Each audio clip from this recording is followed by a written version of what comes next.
تلاوت قرآن پاک سے کرتے ہیں، اور اس کے لیے میں دعوت دوں گا حکیم عثمان تشریف لائیں۔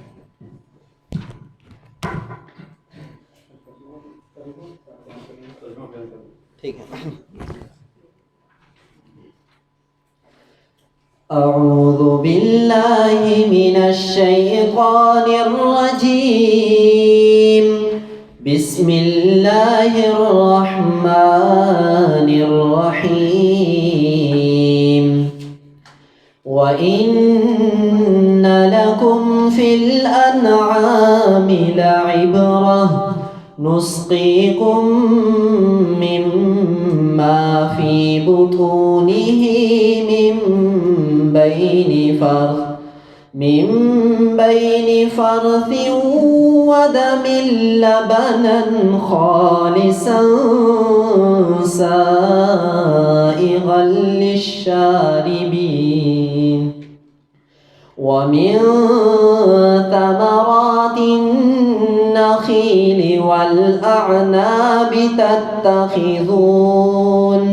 والأعناب تتخذون منه سكرا ورزقا حسنا، إن في ذلك لآية لقوم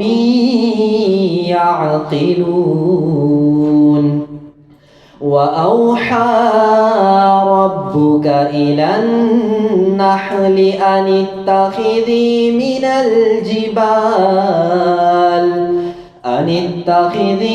الجبال بيوتا ومن الشجر ومما يعرشون، ثم كلي من كل الثمرات فاسلكي سبل ربك ذللا يخرج من بطونها شراب مختلف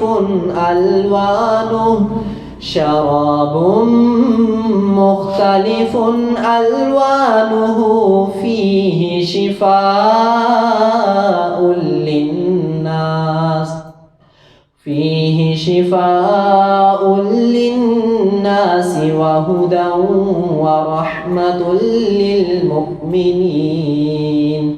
صدق الله العظيم۔ نحمده ونصلي على رسوله الكريم، أما بعد، قال الله تبارك وتعالى في الكلام المجيد والفرقان الحميد، وَإِنَّ لَكُمْ فِي الْأَنْعَامِ لَعِبْرَةً۔ اللہ رب العزت کا ارشاد ہے کہ ان آیات میں، یہ جو میں نے بھی تلاوت کی، اس میں اللہ رب العزت فرما رہے ہیں کہ بے شک تمہارے لیے تمہارے مویشیوں میں ایک بہت بڑی نصیحت ہے، ایک بہت بڑی نشانی ہے، ایک بہت بڑی عبرت ہے۔ یہاں سے اللہ تعالیٰ کے دلائل ہیں توحید کے، دلائل توحید بیان ہو رہے ہیں کہ آپ غور و فکر کریں اپنے مویشیوں میں کہ آپ کا رب وہ ذات ہے کہ نسقیکم مما فی بطونہ من بین فرث، کہ وہ چوپاہوں کے مویشیوں کے پیٹ میں سے تمہارے لیے پاکیزہ دودھ نکالتا ہے۔ وہ اللہ کس طرح نکالتا ہے؟ آپ دیکھیں، آپ کو دیکھنے میں ملے گا کہ ایک گائے ہے، بکری ہے، کوئی بھی جانور ہے، اینی تھنگ، تو اس میں دیکھیں گوبر بھی ہے، اس کا خون بھی ہے، اس کا پیشاب بھی ہے، تو لہو بھی ہے، سب چیزوں کے درمیان سے وہ اللہ کتنا قادر مطلق ذات ہے تاکہ وہ پاکیزہ دودھ جو ہے ہمارے لیے اللہ تعالیٰ نے ہم انسانوں کے لیے شفا بنا کر نکالا۔ وہ دودھ کہ جس کو ہم پیتے ہیں طبی لحاظ سے، جو ہمارے کیلشیم پر کام کرتا ہے، وہ دودھ کہ جو ایک شفا ہے، ہر قسم کے مرض میں بھی ہم اس کو استعمال کر سکتے ہیں۔ اسی کے ساتھ اگلی آیات میں اللہ تعالیٰ فرماتے ہیں وَمِن ثَمَرَاتِ النَّخِيلِ وَالْأَعْنَابِ، کہ آپ لوگوں کے لیے نشانیاں بھی ہیں۔ ایک اور نشانی وہ کس میں کہ آپ کے پھلوں میں، آپ دیکھیں انگوروں میں، کھجوروں میں بھی آپ کے لیے ایک بہت بڑی اللہ کی نشانی ہے، چونکہ اس میں بہت زیادہ فوائد ہیں، بہت زیادہ مطلب یہ ہے کہ قوت کے لیے، قوت با کے لیے، بہت ساری بیماریوں میں یہ مفید ہے، لہٰذا اس میں اللہ نے بہت سارے جو فوائد ہیں وہ اللہ نے رکھے ہیں۔ اور اس کے بعد اللہ تعالیٰ فرماتے ہیں اگلی آیت مبارکہ میں وَأَوْحَىٰ رَبُّكَ إِلَى النَّحْلِ کہ اللہ تعالیٰ الہام کیا اللہ نے ایک شہد کی مکھی کو۔ آپ دیکھیں ایک شہد کی مکھی ہے کہ جب وہ پھولوں پر جاتی ہے وہاں سے رس چوستی ہے، وہ پھلوں پر جاتی ہے پھلوں سے رس چوستی ہے، اسی وجہ سے اللہ تعالیٰ نے کہا کہ مختلف الوان کہ اس کے رنگ مختلف ہیں۔ کیا مطلب؟ یعنی اس شہد کا رنگ مختلف ہے۔ بعض موسموں میں آپ دیکھیں وائٹ کلر کا، سفید رنگ کا شہد بھی ہے، آپ دیکھیں سرخ رنگ کا شہد بھی ہے، زرد رنگ کا شہد بھی ہے۔ تو لہٰذا اللہ تعالیٰ نے فرمایا کہ فیہ شفاء للناس، لہٰذا اس میں کیا ہے؟ اس میں شفا ہے لوگوں کے لیے، وَهُدًى وَمَوْعِظَةٌ لِّلْمُتَّقِينَ اور ہدایت ہے، یعنی نصیحت حاصل کرنے والوں کے لیے، متقیوں کے لیے، پرہیزگاروں کے لیے ایک بہت بڑی نصیحت ہے۔ جو کچھ کہا گیا سنا گیا اللہ اس کو سمجھنے کی توفیق نصیب فرمائے۔ جزاک اللہ، وآخر دعوانا الحمدللہ۔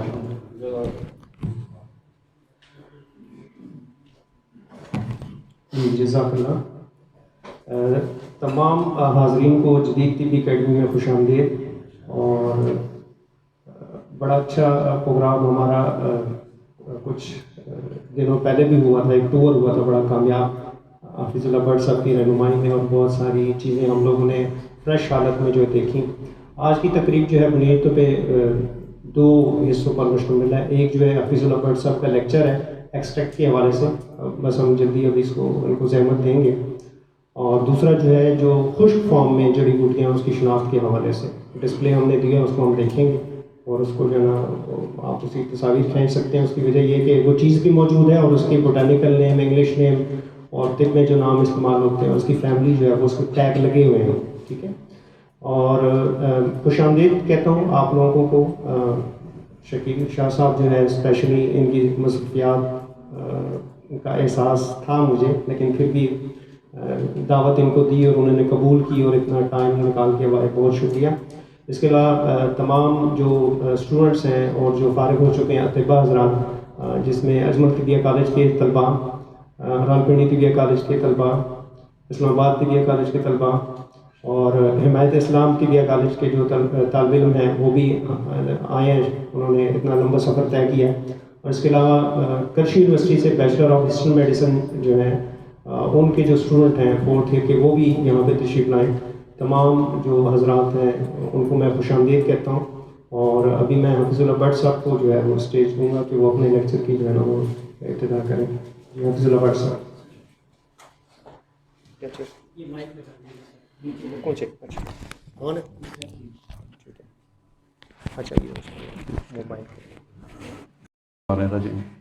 بسم اللہ الرحمن الرحیم۔ سبحان اللہ و بحمدہ سبحان اللہ العظیم۔ کروڑوں درود و سلام حضرت محمد صلی اللہ علیہ وسلم پر اور ان کی آل پر۔ آج کا ہمارا جو موضوع ہے جس کو سلیکٹ کیا گیا ہے خاص طور پہ، وہ ہے ایکسٹریکشن۔ ٹھیک ہے، ایکسٹریکشن۔ اچھا، اب یہ جو ایکسٹریکشن ہے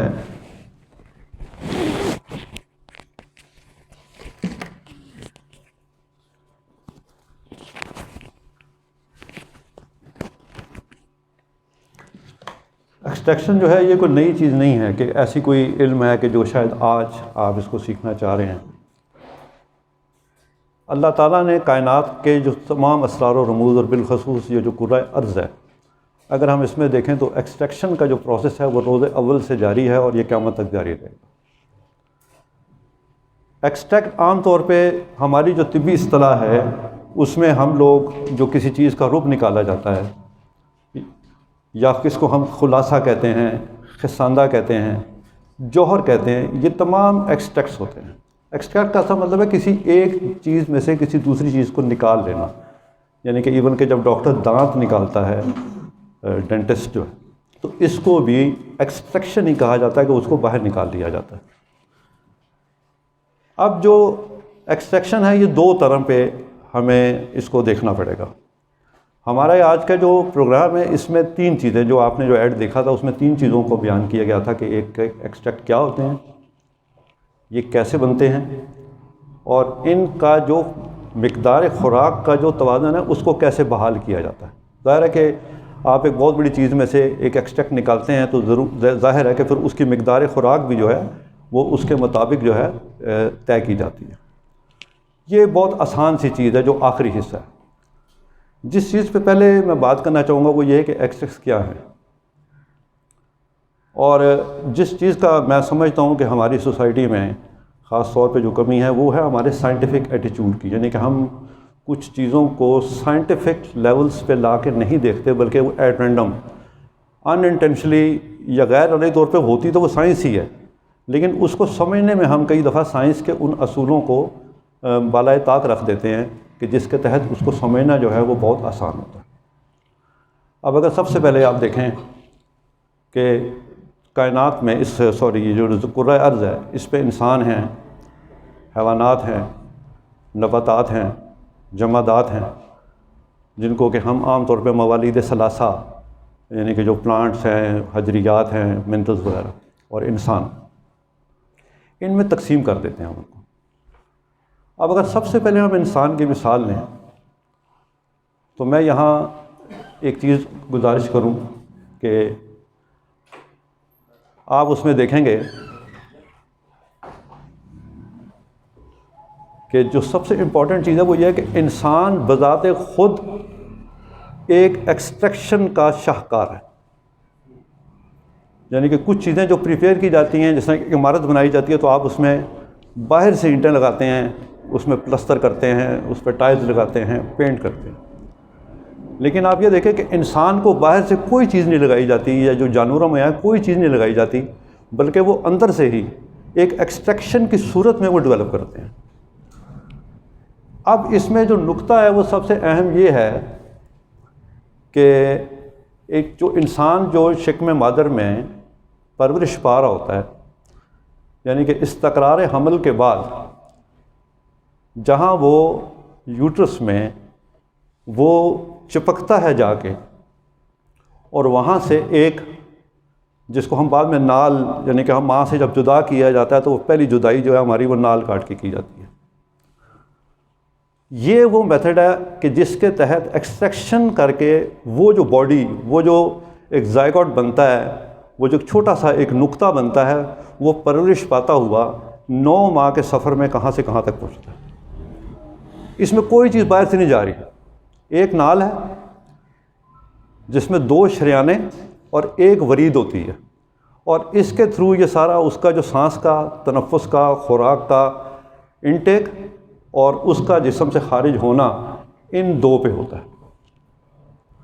اب میں بڑا اکثر سوچتا ہوں کہ اللہ تعالیٰ کے جو برگزیدہ نبی گزرے، جن کا کہ قرآن میں بہت خاص طور پر ذکر کیا گیا،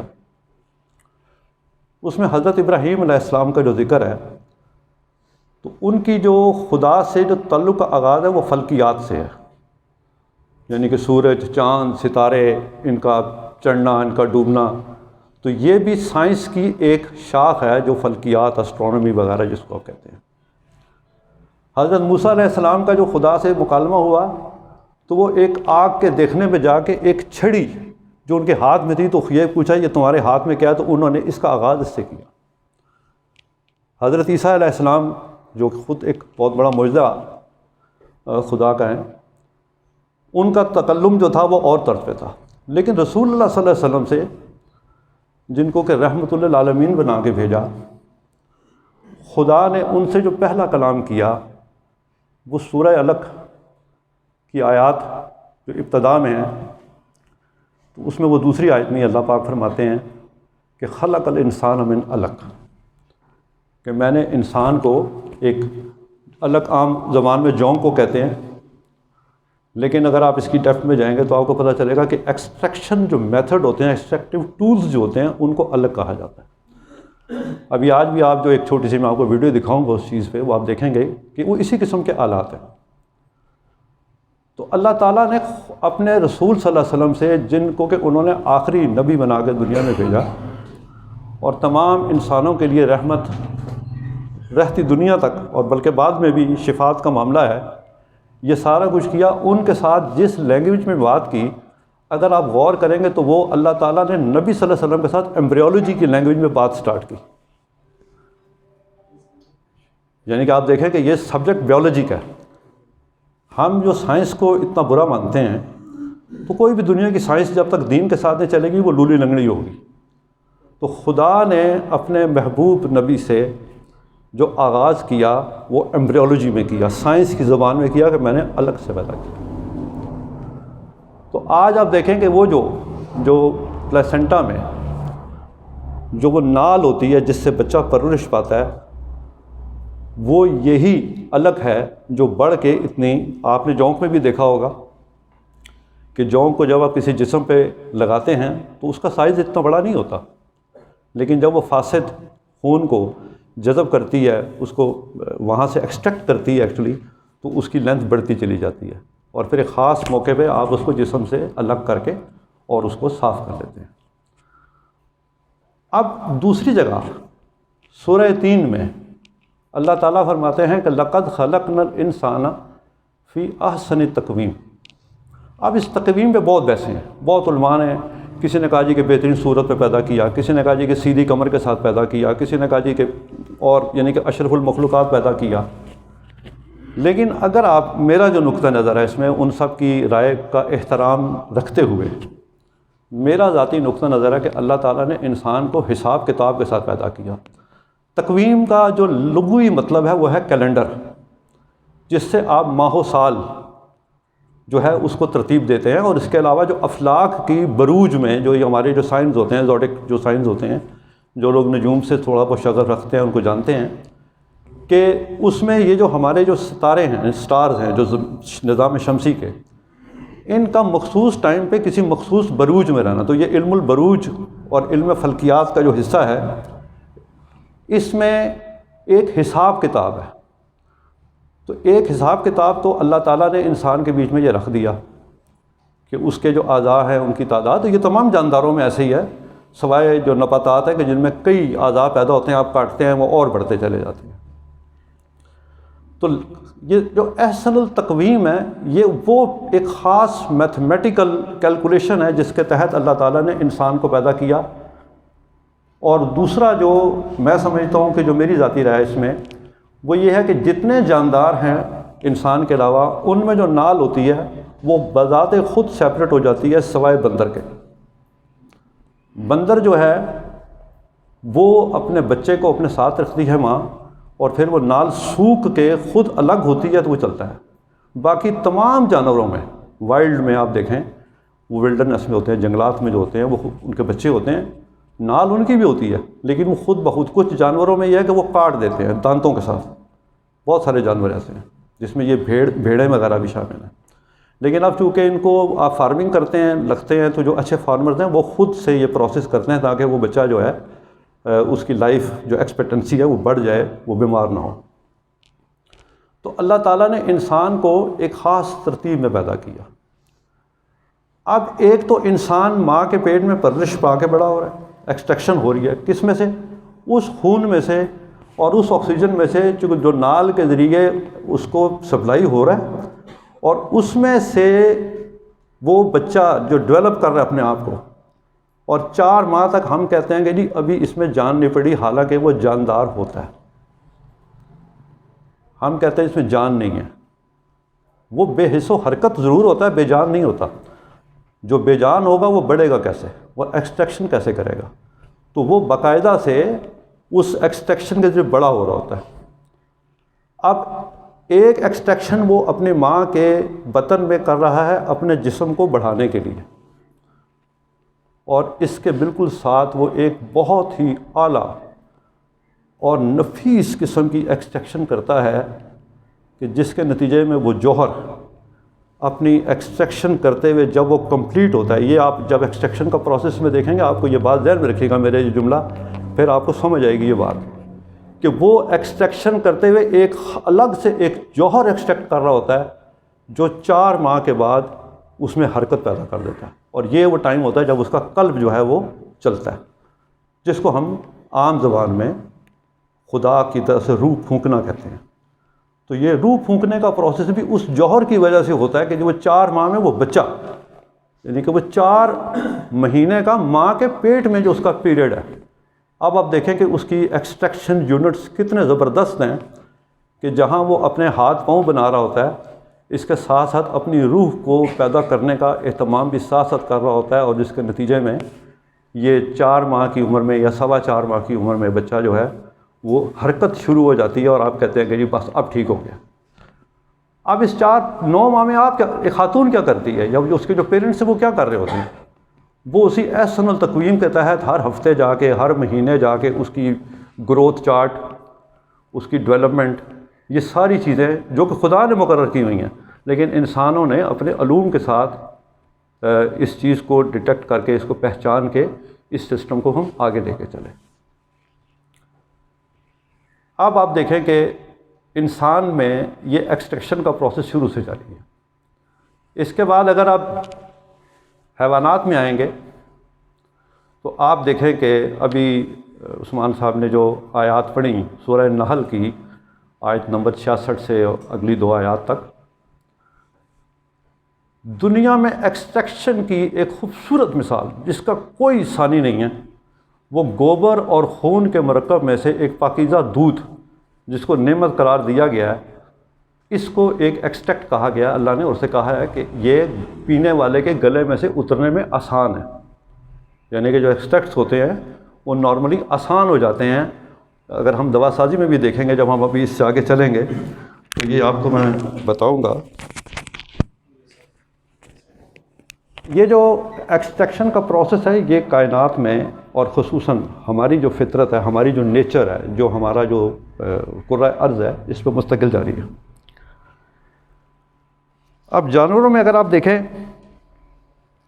تو ایک تو یہ جو آیت پڑھی، لیکن اس کے علاوہ جو دوسری اور تیسری جو اس کے بعد 68 جو آیت تھی، اس میں شہد کا ذکر کیا گیا کہ اللہ تعالیٰ اس پر الہام دیتے ہیں یا اس کو پیغام دیتے ہیں کہ وہ درختوں میں، غاروں میں جا کے اپنے گھر بنائے، اور وہاں سے وہ ایک، آپ وہ دیکھیں کہ اس میں وہ ایک شہد کی بات کرتے ہیں.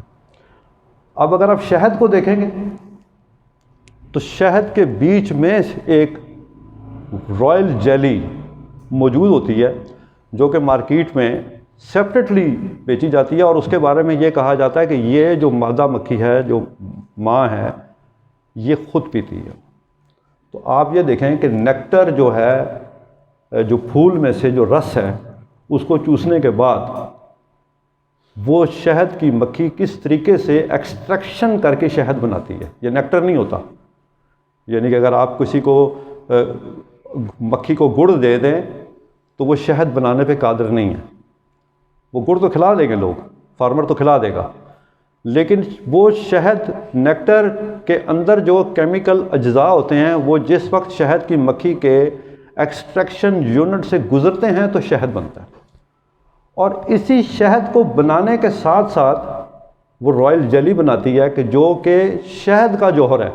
یہ جو میں نے آپ کو مثال دی کہ بچے کی ڈیولپمنٹ اور اس میں سے پھر اس جوہر کی ڈیولپمنٹ، وہ رائل ایکسٹریکٹ جس کے تحت 4 ماہ کے بعد اس کا جسم باقاعدہ سے حرکت شروع کر دیتا ہے، سملرلی شہد کی مکھی جو ہے وہ ایکسٹریکشن کر رہی ہے.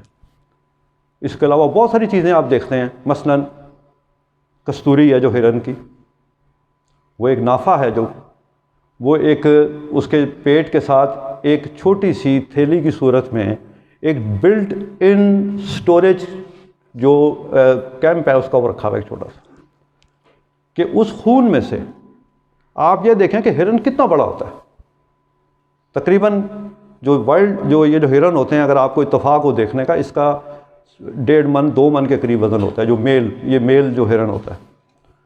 اور جو کستوری ہے، یہاں ماہر جو ہے پنسار کے ماسٹر بیٹھے ہوئے ہیں، وہ جانتے ہیں کہ 3 گرام 4 گرام سے زیادہ کستوری نہیں ہوتی، اور اس 3 سے 4 گرام میں اس کی کھال بھی شامل ہوتی ہے. تو پیور نافع جس کو ہم کہتے ہیں، وہ ایکسٹریکٹ جس کا پھر رسول اللہ صلی اللہ علیہ وسلم نے اس خوشبو کو ایک اہمیت، گلاب کو اور نافے کو، ان کو ایک اہمیت بیان کی اس کی. وہ اسی لیے بیان کی کہ وہ اس کا ایک جوہر ہے جو اس کے جسم میں ایک خالص جگہ پہ سٹور کیا جا رہا ہوتا ہے. تو یہ ایکسٹریکشن کیا ہے جو ہرن کے اندر ہو رہی ہے. اسی طریقے سے جند دستر ہے، وہ ایک ایکسٹریکشن ہے. مطلب ان اعضاء کو جن کے ساتھ کہ مکروہات تحریمی اور مکروہ اور پتہ نہیں کیا کیا کہا جاتا ہے، اس کو ہم ہیروں کے مول خریدتے ہیں، ناپید ہونے پہ فکر مند ہوتے ہیں اطباء کہ یار اب ہم کیا کریں گے۔ ایسی ہے جی کہ جون بیدستر جو بیور کینیڈا وغیرہ میں ہوتا ہے، یہ اس کے باڈی پارٹس ہوتے ہیں، اس کے اندر یہ ایک ایکسٹریکٹ پایا جاتا ہے، امبر۔ آپ دیکھیں کہ گوبر میں سے خدا ایک مچھلی جو سپرم ویل کے مشہور ہے، ریلیٹڈ لوگ ہیں، تو جانوروں میں آپ دیکھیں کہ شہد، یہ بڑی ایک خاص نکتہ ہے کچھ لوگوں کے لیے، یہاں وہ موجود ہے بیچ میں بیٹھے ہوئے، کہ وہ اتنا پیور ہو جاتا ہے کہ اس کی ساری صاف ہو جاتی ہے اور وہ ان کٹ، نہ کٹنے والا ایک جوہر بن جاتا ہے، اور دنیا میں ہارڈسٹ ترین وہ جوہر بنتا ہے، اور وہ اس کی ایک ایسی صفائی ہوتی ہے۔ پھر آپ یہ دیکھیں کہ یہ جو باقی جو جیم سٹونز ہوتے ہیں، کانیں بھری ہوتی ہیں، ان کانوں میں سے ایک خاص پتھر جو ہے ایک خاص مراحل میں سے گزرنے کے بعد اس لیول پر پہنچتا ہے کہ آپ اس کو یاقوت کہتے ہیں، آپ اس کو اور جو نام ہیں جیم سٹونز کے، نیلم، پکھراج ہے۔ اور اگر آپ کا واسطہ پڑے تو آپ ان کانوں کو دیکھیں کہ اس پوری کان میں سے چند پتھر ہوتے ہیں جو نکلتے ہیں، باقی تو وہ پوری کان پہاڑ کا پہاڑ ہوتے ہیں، لیکن وہ اس پروسیس میں ہوتے ہیں۔ وہ ایکسٹریکشن جو کہ ان نیچر ہو رہی ہے، وہ خدا پاک جو ہے وہ اپنی ایک خاص جو ترکیب کے ساتھ اس کو جو ڈیولپ کر رہا ہوتا ہے، وہ قیمتی پتھر بنتے چلے جاتے ہیں۔ میں نے جو آپ کو ہیرے کی مثال دی، یہاں پہ اہل تصوف جو ہیں ہمارے بہت ہمیں عزیز ہیں وہ، اور وہ یہی توقع کرتے ہیں اپنے مرشد سے کہ ان کی قدورت کو وہ صاف کر دیں اور ان کو نیٹ اینڈ کلین کر دیں، اس معیار پہ لے جائیں کہ ان کے اندر وہ ساری چیزیں جو ہے وہ جو گند جس کو ہم کہتے ہیں وہ سارا کا سارا صاف ہو جائے۔ تو آپ یہ دیکھیں گے یہ گند صاف کرنے والا جو عمل ہے یہ فطرت میں جاری و ساری ہے، اور فطرت کا یہ جو سارا فینومنا ہے، چاہے وہ انسانوں میں ہو، دیگر حیوانات میں ہو، نباتات میں ہو، اور جو معدنیات میں ہو، یہ سارے کے سارے وہ عوامل ہیں جو قدورتیں صاف کرنے والے ہیں۔ تو میں آسان لفظوں میں عموماً کہتا ہوں کہ یہ جو پوری کائنات کے اور خصوصاً جو کرۂ ارض پہ جو کچھ ہو رہا ہے یہ ہے تصوف، اس طریقے سے اندر سے صاف کرنا۔ تو ایکسٹریکشن کی جو میں بات کرتا ہوتا ہوں عموماً، تو اس میں میرا جو مقصد ہمیشہ سے یہی ہوتا ہے کہ چیزوں کو بہت بہتر کر لینا۔ جس طرح کہ سورہ نحل میں اللہ تعالیٰ نے فرمایا کہ یہ گوبر اور جو خون کے آمیزے میں سے میں بناتا ہوں، اس کے آگے اس آیت کا مفہوم یہ بھی ہے کہ یہ پینے والے کے حلق میں سے آسانی سے گزر جاتی ہے۔ تو میں استدلال یہ بھی کرتا ہوں کہ جب ہم ایکسٹریکٹ بنا لیتے ہیں تو پھر اس کے بعد یہ جو ساری چیزیں ہیں یہ اور بہتر ہو جاتی ہیں۔ اب اگر آپ دیکھیں تو گھریلو پیمانے پہ ایکسٹریکٹ بنتے ہیں، سب بنا رہے ہیں، مطلب آپ کہتے ہیں نہیں کہ مریض ہے اس کو جی تھوڑی سی گوشت کی یخنی بنا دیں، اور آپ اس کو یخنی پلاتے ہیں، تو یہ کیا ہے؟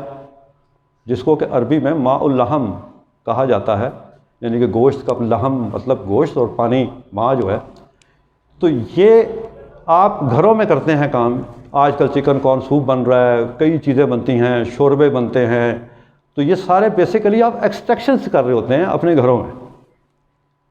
تو جو خوراکی حد تک جو ایکسٹریکشنز ہیں وہ تو ہو رہی ہیں، مثلا گندم کا نشاستہ بناتے ہیں لوگ، اس گندم کو پانی میں بھگونے کے بعد گلا سڑا کر اور وہ اس کا جو پیور نشاستہ ہے جو سٹارچ ہے وہ سیپریٹ کر لیا جاتا ہے، اور اس کے نتیجے میں جو باقی گندم کو بہا دیا جاتا ہے اس کے چھلکے کو، اور یہ جو لوگ خاص طور پہ جن کا پنجاب سے تعلق ہے وہ نشاستہ وغیرہ لوگ بناتے ہیں گھروں میں، تو وہ آپ کے سامنے ہے کہ آپ نشاستہ بناتے ہیں اور اس کے ساتھ علاج بھی کرتے ہیں اور خوراک بھی کرتے ہیں۔ اب سوال یہ پیدا ہوتا ہے کہ ایکسٹریکشن کہاں کرنی ہے اور کہاں نہیں کرنی، یعنی کہ اب جب انسانوں کے ہاتھ میں یہ عمل آتا ہے تو یہ پتہ کرنا پڑتا ہے کہ یہ ایکسٹریکشن کہاں کرنی ہے۔ آپ نے علم الادویہ میں فرسٹ ایئر میں یہ پڑھا ہوگا دوا اور غذا کا جو چیپٹر جب پڑھتے ہیں تو اس میں ہم تعریف کرتے ہیں کہ غذا وہ ہے کہ جو اپنے مادے سے اثر کرتی ہے، جزو بدن بنتی ہے، اور دوا کیا ہے؟ جو اپنی کیفیت سے اثر کرتی ہے اور جزو بدن نہیں بنتی۔ تو جہاں پہ آپ کو مادہ کی ضرورت ہے، میٹر کی ضرورت ہے کہ جسم کو بڑھوتری دینی ہے، گندم ہے، چاول ہے، مکئی ہے، سبزیاں ہیں، دالیں ہیں، اناج ہیں، یہاں پہ آپ نے ایکسٹریکشن پر نہیں جانا، چونکہ اس وقت ہمارا المیہ یہ ہے کہ مارکیٹ میں بہت سارے ایسے فوڈ آئٹم آ گئے ہیں جو ایکسٹریکٹڈ ہے۔ یہ جو سمارٹ رہنے کا جو شوق، بہت اچھی بات ہے، ہونا چاہیے، ہر ایک کو ہونا چاہیے، کسی کو، سب کو ہونا چاہیے، ہمیں بھی بڑا شوق ہے سمارٹ رہنے۔ کئی دفعہ اس شوق میں ہم غلط چیزوں کو بھی استعمال کر لیتے ہیں، لیکن جہاں پہ جس چیز پہ اطلاق دوا کا آئے گا تو پھر اس صورت میں ایکسٹریکشن جو ہے یہ اس میں سے بہت سارے جو سلو کرنے والے جو اس میں ایلیمنٹس ہوتے ہیں ان کو نکالنے کے بعد جو ایکٹیو جو جوہر مؤثرہ جن کو ہم کہتے ہیں یا اجزائے مؤثرہ کہتے ہیں، ان کو استعمال کرنے سے ہم اس پروسیس کو، دوا سازی کو آگے لے کے جا سکتے ہیں۔ یہاں ہمارے دوست ہیں، لاہور سے آئے ہیں، شعیب نصیر صاحب، آئنون کمپنی میں وہ ان کی ریسرچ ڈپارٹمنٹ کے ہیڈ ہیں اور شعبہ ایکسٹریکشن انہی کے پاس ہے، تو یہ بھی ہماری حمایت کریں گے اور ہماری ٹیم کا حصہ بن چکے ہیں باقاعدہ ہماری اس اکیڈمی میں آنے کے لیے۔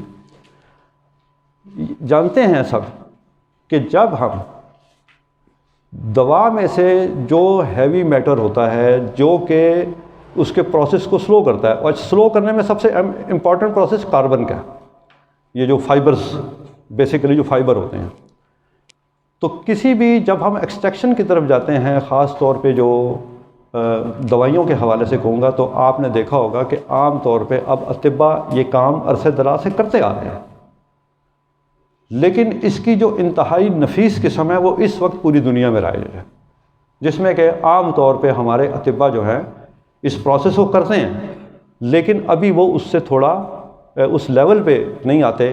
اس میں کچھ تو ہمارا نقص جو ہے وہ آپ کو پتہ ہے کہ ہمارے جو ادارے ہیں، تعلیمی ادارے ہیں، ان میں کچھ کمیاں کوتاہیاں رہ جاتی ہیں، کچھ ہمارے اپنے اندر اس قسم کی کمیاں کوتاہیاں ہیں کہ ہم ان کو سیکھنے سے ذرا گریزاں ہیں، اور اگر ہم کوشش کریں تو وہ سب کچھ سیکھا جا سکتا ہے۔ مثلا آپ یہ دیکھیں کہ کسی بھی پودے میں جو عام طور پہ جو خوشبودار ہوتا ہے، اس کے اندر کچھ وولاتائلز ہوتے ہیں۔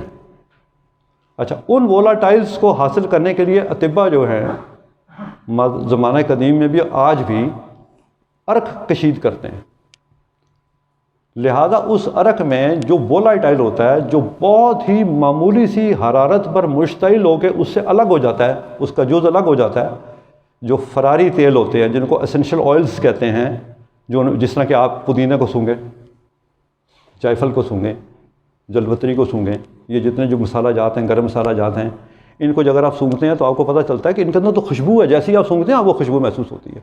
اس کا کیا مطلب ہے کہ اس کے اندر کچھ وولاتائلز موجود ہیں، کچھ فرار ہونے والی چیزیں، فراری تیل، اسینشل آئلز موجود ہیں۔ اچھا، اب جب اطباء یہ سمجھتے تھے کہ اس کے بالکل جو ڈیلیکیٹ پورشن ہے اس کو ہم نے مریض کو استعمال کرانا ہے، تو اس کے لیے انہوں نے ایک ٹرم نکالی، خساندہ۔ یہ بھی جوہر ہے، یہ بھی ایکسٹریکٹ ہے، جس کو کہ آج کی زبان میں انفیوژنس کہا جاتا ہے، کہ جسٹ آپ اس کو انفیوز کریں اور نکال لیں اور وہ مریض کو یوز کریں۔ پھر آپ نے یہ دیکھا کہ نہیں، مریض کی جو شدت مرض ہے وہ اور ہے، اور اس شدت مرض پہ اس کے جو بہت لائٹ اجزاء ہیں مشتعل ہونے والے، وہ ضرورت نہیں، بلکہ ہمیں کچھ دوسرے اجزاء چاہیے جن کو ہم جبراً تھوڑا سا اس میں سے نکال سکیں۔ اور وہ جبراً کیسے ہوا کہ انہوں نے اس کے لیے لفظ رکھ دیا جوش آندہ، جوش آندہ، یعنی کہ جوش دلایا ہوا، جس کے لیے ہمارے پاس ٹرم ہے ڈیکاکشن، جس کو آج کل ہم قہوے، ٹیز، ہربل ٹیز پہ وہ یہ چیزیں چلی گئی ہیں کہ آپ اس کو تھوڑا سا یہ پروسیس کریں۔ اس سے جب آگے سٹیج بڑھی تو رب پہ بات آ گئی۔ مثلاً رب السوس آپ کے پاس ہے، جو ملٹھی سے حاصل کیا جاتا ہے، اس میں سے ملٹھی کا پورا جسم نکال دیا جاتا ہے، اور اس کا ایک بڑا گاڑھا سا جوشاندہ بنانے کے بعد انڈر ویکیوم، اگر آپ ویکیوم پہ اس کو ڈرائی نہیں کریں گے تو وہ بڑا بھربھرا سا فلفی سا وہ بنتا ہے، لیکن جب انڈر ویکیوم آپ کرتے ہیں تو 65 سے 70 ڈگری سینٹی گریڈ پہ وہ تمام کا تمام جو ہے وہ ایویپوریٹ ہو جاتا ہے، اور اس کے نتیجے میں آپ کے پاس ایک بہت بہترین، جس کو یہاں پہ مارکیٹ میں غالباً چائنا کا، ایسے ہی ہے جی، چائنا کا جو مٹیریل ہے وہ کلواتا ہے۔ پھر اس کے بعد رسونت آپ کے پاس ہے۔ یہ وہ چیزیں ہیں کہ جن میں آپ نے رب جو پہلے اس کو پکایا جوشاندہ، اور پھر اس کے بعد اس کو چھان کے اس کا جو فائبر ہے وہ الگ کر دیا، اور اس کے بعد وہ جو جوشاندہ آپ کے پاس آیا اس کو آپ نے چاہے واٹر باتھ ہو، چاہے سینڈ باتھ ہو، یا کسی بھی طریقے سے، جس کو بالو جنتر، یعنی کہ جو پرانی جو آپ کو آیورویدک کی کتابوں میں بالو جنتر، بالو ریت کو کہتے ہیں اور جنتر کسی بھی پروسیس کو کہتے ہیں، یعنی کہ ریت کے ذریعے کیا ہوا پروسیس، تو یہ بیسیکلی اس پہ کیا جاتا ہے اور وہ رسوم جم جاتی ہے۔ آج کل آپ کے پاس ویکیوم ایویپوریٹرز ہیں جس کے تحت آپ یہ ساری چیزیں بڑی آسانی سے انڈسٹری میں کر رہے ہیں۔ اس کے بعد تیسرا چیز ہے جس کو کہ کھار یا جوہر کہا جاتا ہے، کہ اس میں ہم چیزوں کو جلا کے اس کے نمکیات جو ہے وہ نکال لیتے ہیں، یعنی کہ اس کو جلا کے اس کی جو کوئلہ بنتا ہے اس کو راکھ میں کنورٹ کرتے ہیں، بالکل وائٹ یا گرے وہ راکھ ہو جاتی ہے، اور اس راکھ کو پھر پانی میں حل کر کے اس کے بعد اس کو ڈرائی کر کے ہم اس کا وہ جوہر، جس کو کہ نمک کہا جاتا ہے۔ اب آپ دیکھیں یہ تو باتیں ہیں دوائیوں کی اور خوراکوں کی، پانی کا بھی جوہر ہوتا ہے، پانی کا بھی جوہر ہے۔ ڈسٹل واٹر کیا ہوتا ہے؟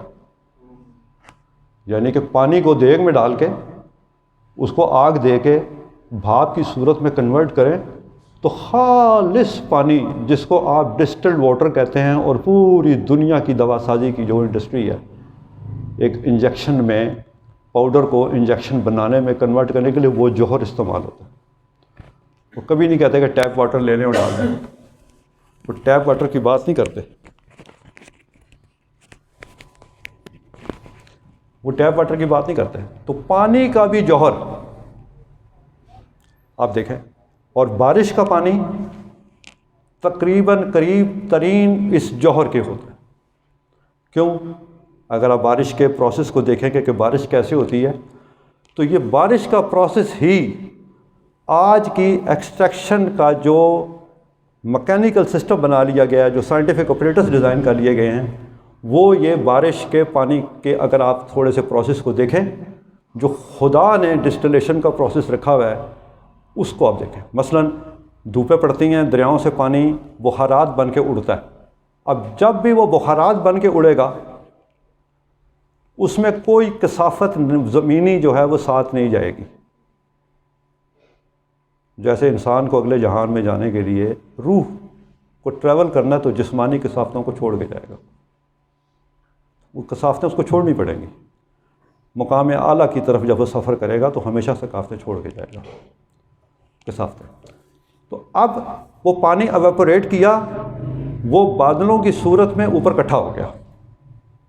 اوپر چونکہ درجہ حرارت کم ہوتا ہے، کنڈنسیشن کا پروسیس ہوتا ہے جو کہ آپ کے فریج میں ہوتا ہے، کہ اوپر ایک کنڈنسر ہوتا ہے جو ٹھنڈک پیدا کرتا ہے، اسی طریقے سے خدا کے جو کنڈنسر ہیں اس کو جما دیتے ہیں۔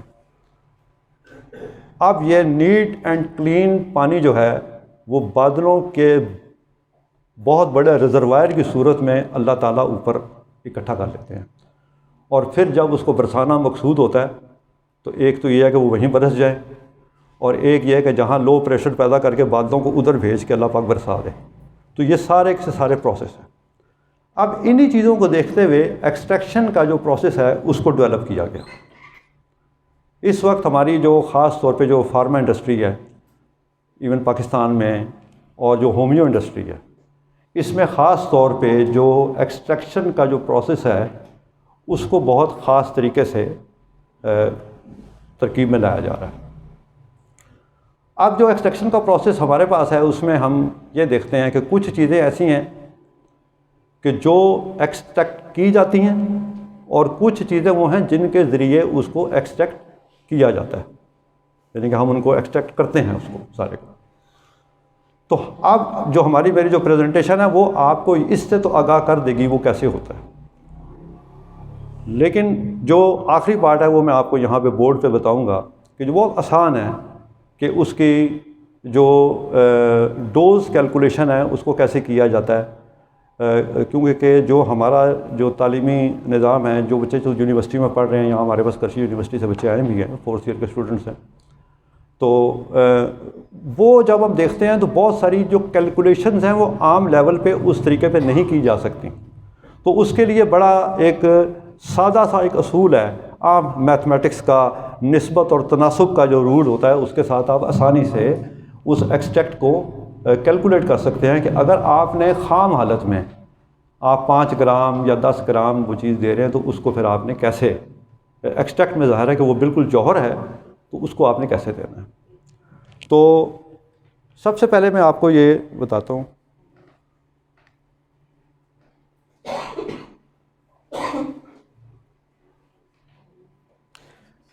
یہ آپ دیکھیں کہ اس میں آپ کو یہ بتانے کی کوشش کروں گا کہ جب ہم ایکسٹریکشن کرتے ہیں اس میں سب سے پہلے یہ دیکھا جاتا ہے کہ ہم اس کس چیز کو ایکسٹریکٹ کر رہے ہیں۔ اس کی جو میرے خیال میں آپ کو جو فائل دی گئی ہے اس میں ان کے آپ کے پاس میرے خیال میں میر وائس صاحب نے کوشش کی ہے کہ اس کے جو پرنٹ آؤٹ ہے وہ آپ کے پاس موجود ہیں، لہذا آپ اس کو بھی دیکھیں اور توجہ ذرا مرکوز رکھیں کہ سب سے پہلے ہم اس کو سائنٹیفک بنیاد میں کہتے ہیں ہربل مٹیریل، کیونکہ یہاں ہمارا تعلق اس وقت نباتات سے ریلیٹڈ ہے تو ہم نباتات پہ بات کریں گے۔ تو ہربل مٹیریل جو ہے جس کو کہ نباتاتی مواد کہا جاتا ہے، یہ اس میں سب سے امپورٹنٹ ہے۔ اس میں کسی بھی پودے کے تازہ، خشک پتے، ٹہنیاں، جڑیں، پھول، پھل، یہ ساری چیزیں ہو سکتی ہیں۔ مطلب آپ کو یہاں پہ دیکھیں گے کہ جس طرح گوندیں ہوتی ہیں، جس طرح چیڑ کی گوند ہے، فلاحی کی گوند ہے، یہ وہ ایکسٹریکشن ہیں جو درختوں کے اندر اللہ تعالیٰ مستقل کر رہا ہے اور وہ گوندیں پیدا کرتے جا رہے ہیں۔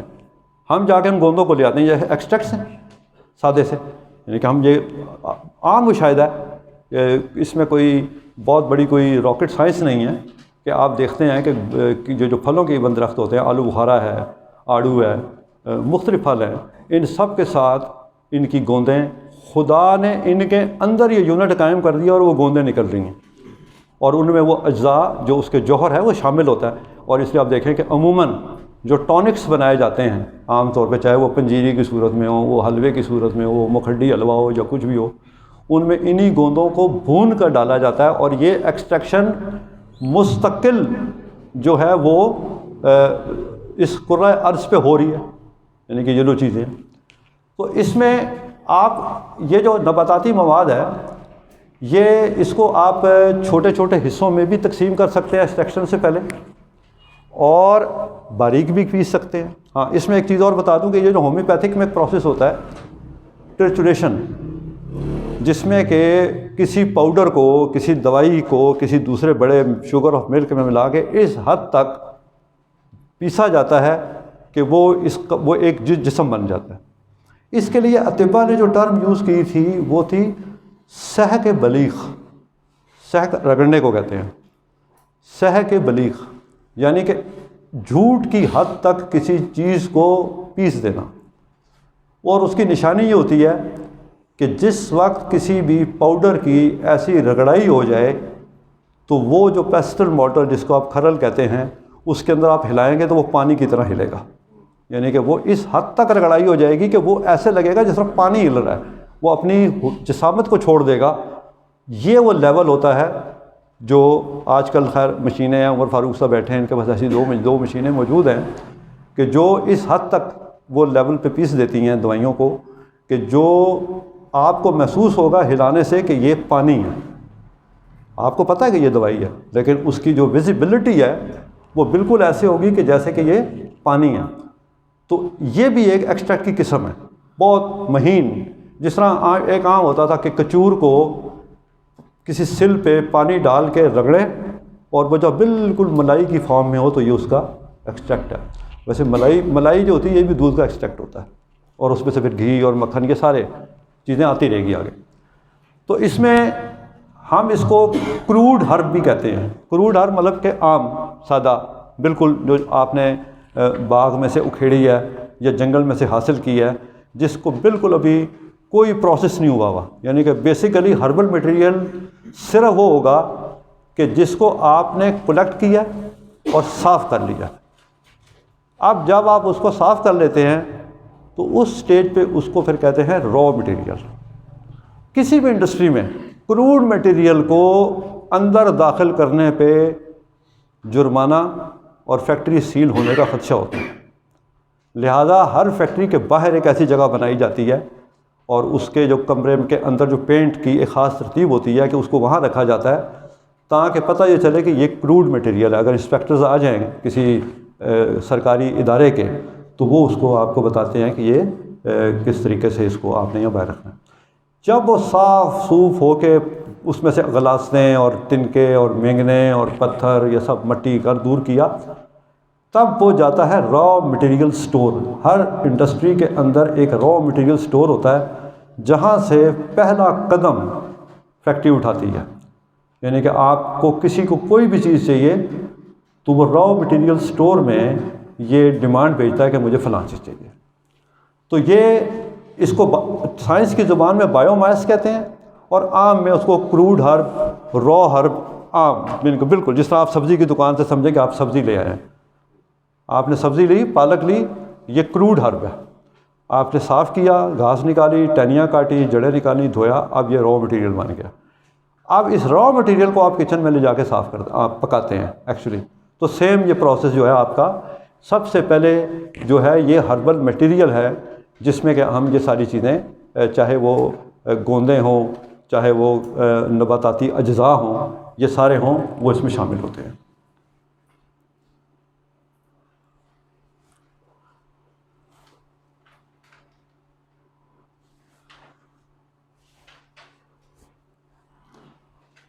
اچھا، اب یہ جو ہربل مٹیریل ہوتا ہے اس کی خوبی یہ ہوتی ہے کہ اس میں اس ہرب میں پائے جانے والے جو کیمیکل کمپاؤنڈز ہوتے ہیں، بنیادی طور پہ جو اجزائے مؤثرہ ہیں وہ سارے اس میں ہوتے ہیں۔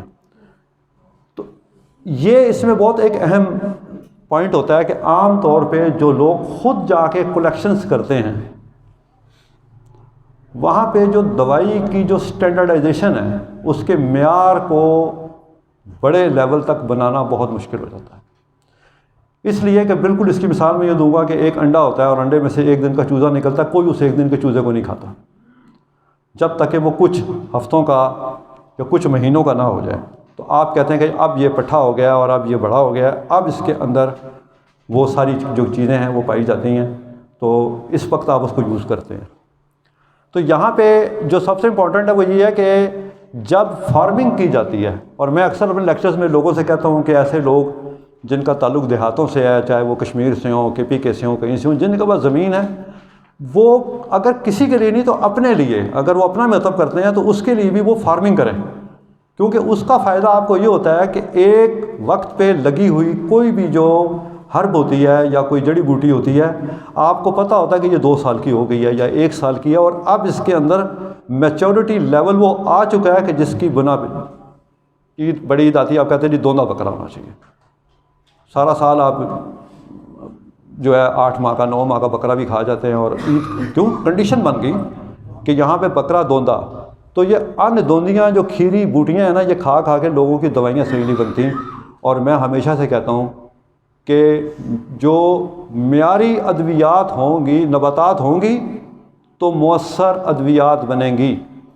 اگر اس کے اندر میچورٹی نہیں، مطلب ایلو ویرا ہے 2 سال کا ہوگا تو وہ میڈیسنل ہوگا، 2 سال سے پہلے اس میں میڈیسنل پراپرٹی پیدا نہیں ہوتی۔ اب وہ چھوٹی موٹے کام تو کر دے گا، لیکن اگر آپ نے سٹینڈرڈائزیشن کرنی ہے، کیونکہ سٹینڈرڈائزیشن آگے میں بتاؤں گا آپ کو کہ وہ کیسے ہوتی ہے۔ اب ان میں بے شمار جو کیمیائی مرکبات ہیں وہ پائے جاتے ہیں۔ اب جو ماڈرن ایکسٹریکشن ہے، اس میں کسی ایک جز کو سامنے رکھنے کے بعد اس پہ اسٹینڈرڈائز کر لیا جاتا ہے، اور جب وہ مارکیٹ میں وہ ایکسٹریکٹ آتا ہے تو آپ کہتے ہیں کہ جی کہ یہ فلانی چیز اس میں اتنے % ہے، تو اس کے نتیجے میں یہ ہم بیچیں گے۔ اور ایک طریقہ وہ ہے جو ہمارے اطباء کا ہے کہ ہم بس وہ سارے کو استعمال کرانا ہے، ہم آئسولیشن نہیں کرتے، یعنی کہ اطباء میڈیکل سائنس، جو ماڈرن میڈیکل سائنس اور جو ہماری طب میں ہے، اس کا فرق یہ ہے کہ ہم آئسولیشن کی طرف نہیں جاتے کہ کسی ایک جوس کو لے لیں، ہم پورے اس اجزاء کو اس میں لینا چاہتے ہیں۔ میں انشاءاللہ آگے آپ کو اس پہ ڈیٹیل بتاتا ہوں۔ تو یہ اس میں یہ ساری چیزیں موجود ہونی چاہیے۔ اچھا، اب یہ ہربل ایکسٹریکٹس جو ہیں، اب جس وقت ہم اس کو پروسیس کرتے ہیں، خشک کر کے، پیس کر، چاہے ہم عرق بنائیں، اس کا خساندہ بنائیں، جوس نکالیں، یہ ساری چیزیں جو ہیں، یہ ساری کی ساری جو ہیں یہ ایکسٹریکشن میں آتی ہے، اور اس کو ہم کسی دوسری ڈیلیونٹ سے یا کسی دوسری جز سے اس کو محفوظ کر لیتے ہیں۔ مثلاً وہ نشاستہ بھی ہو سکتا ہے، وہ گوند کیکر بھی ہو سکتا ہے، وہ آج کل ایسے انرٹ مٹیریلز ہیں کہ آپ اس میں اس کو جب کر لیتے ہیں تو بعد میں آپ جب کیلکولیٹ کرتے ہیں تو آپ کو اس میں آسانی پیش آتی ہے۔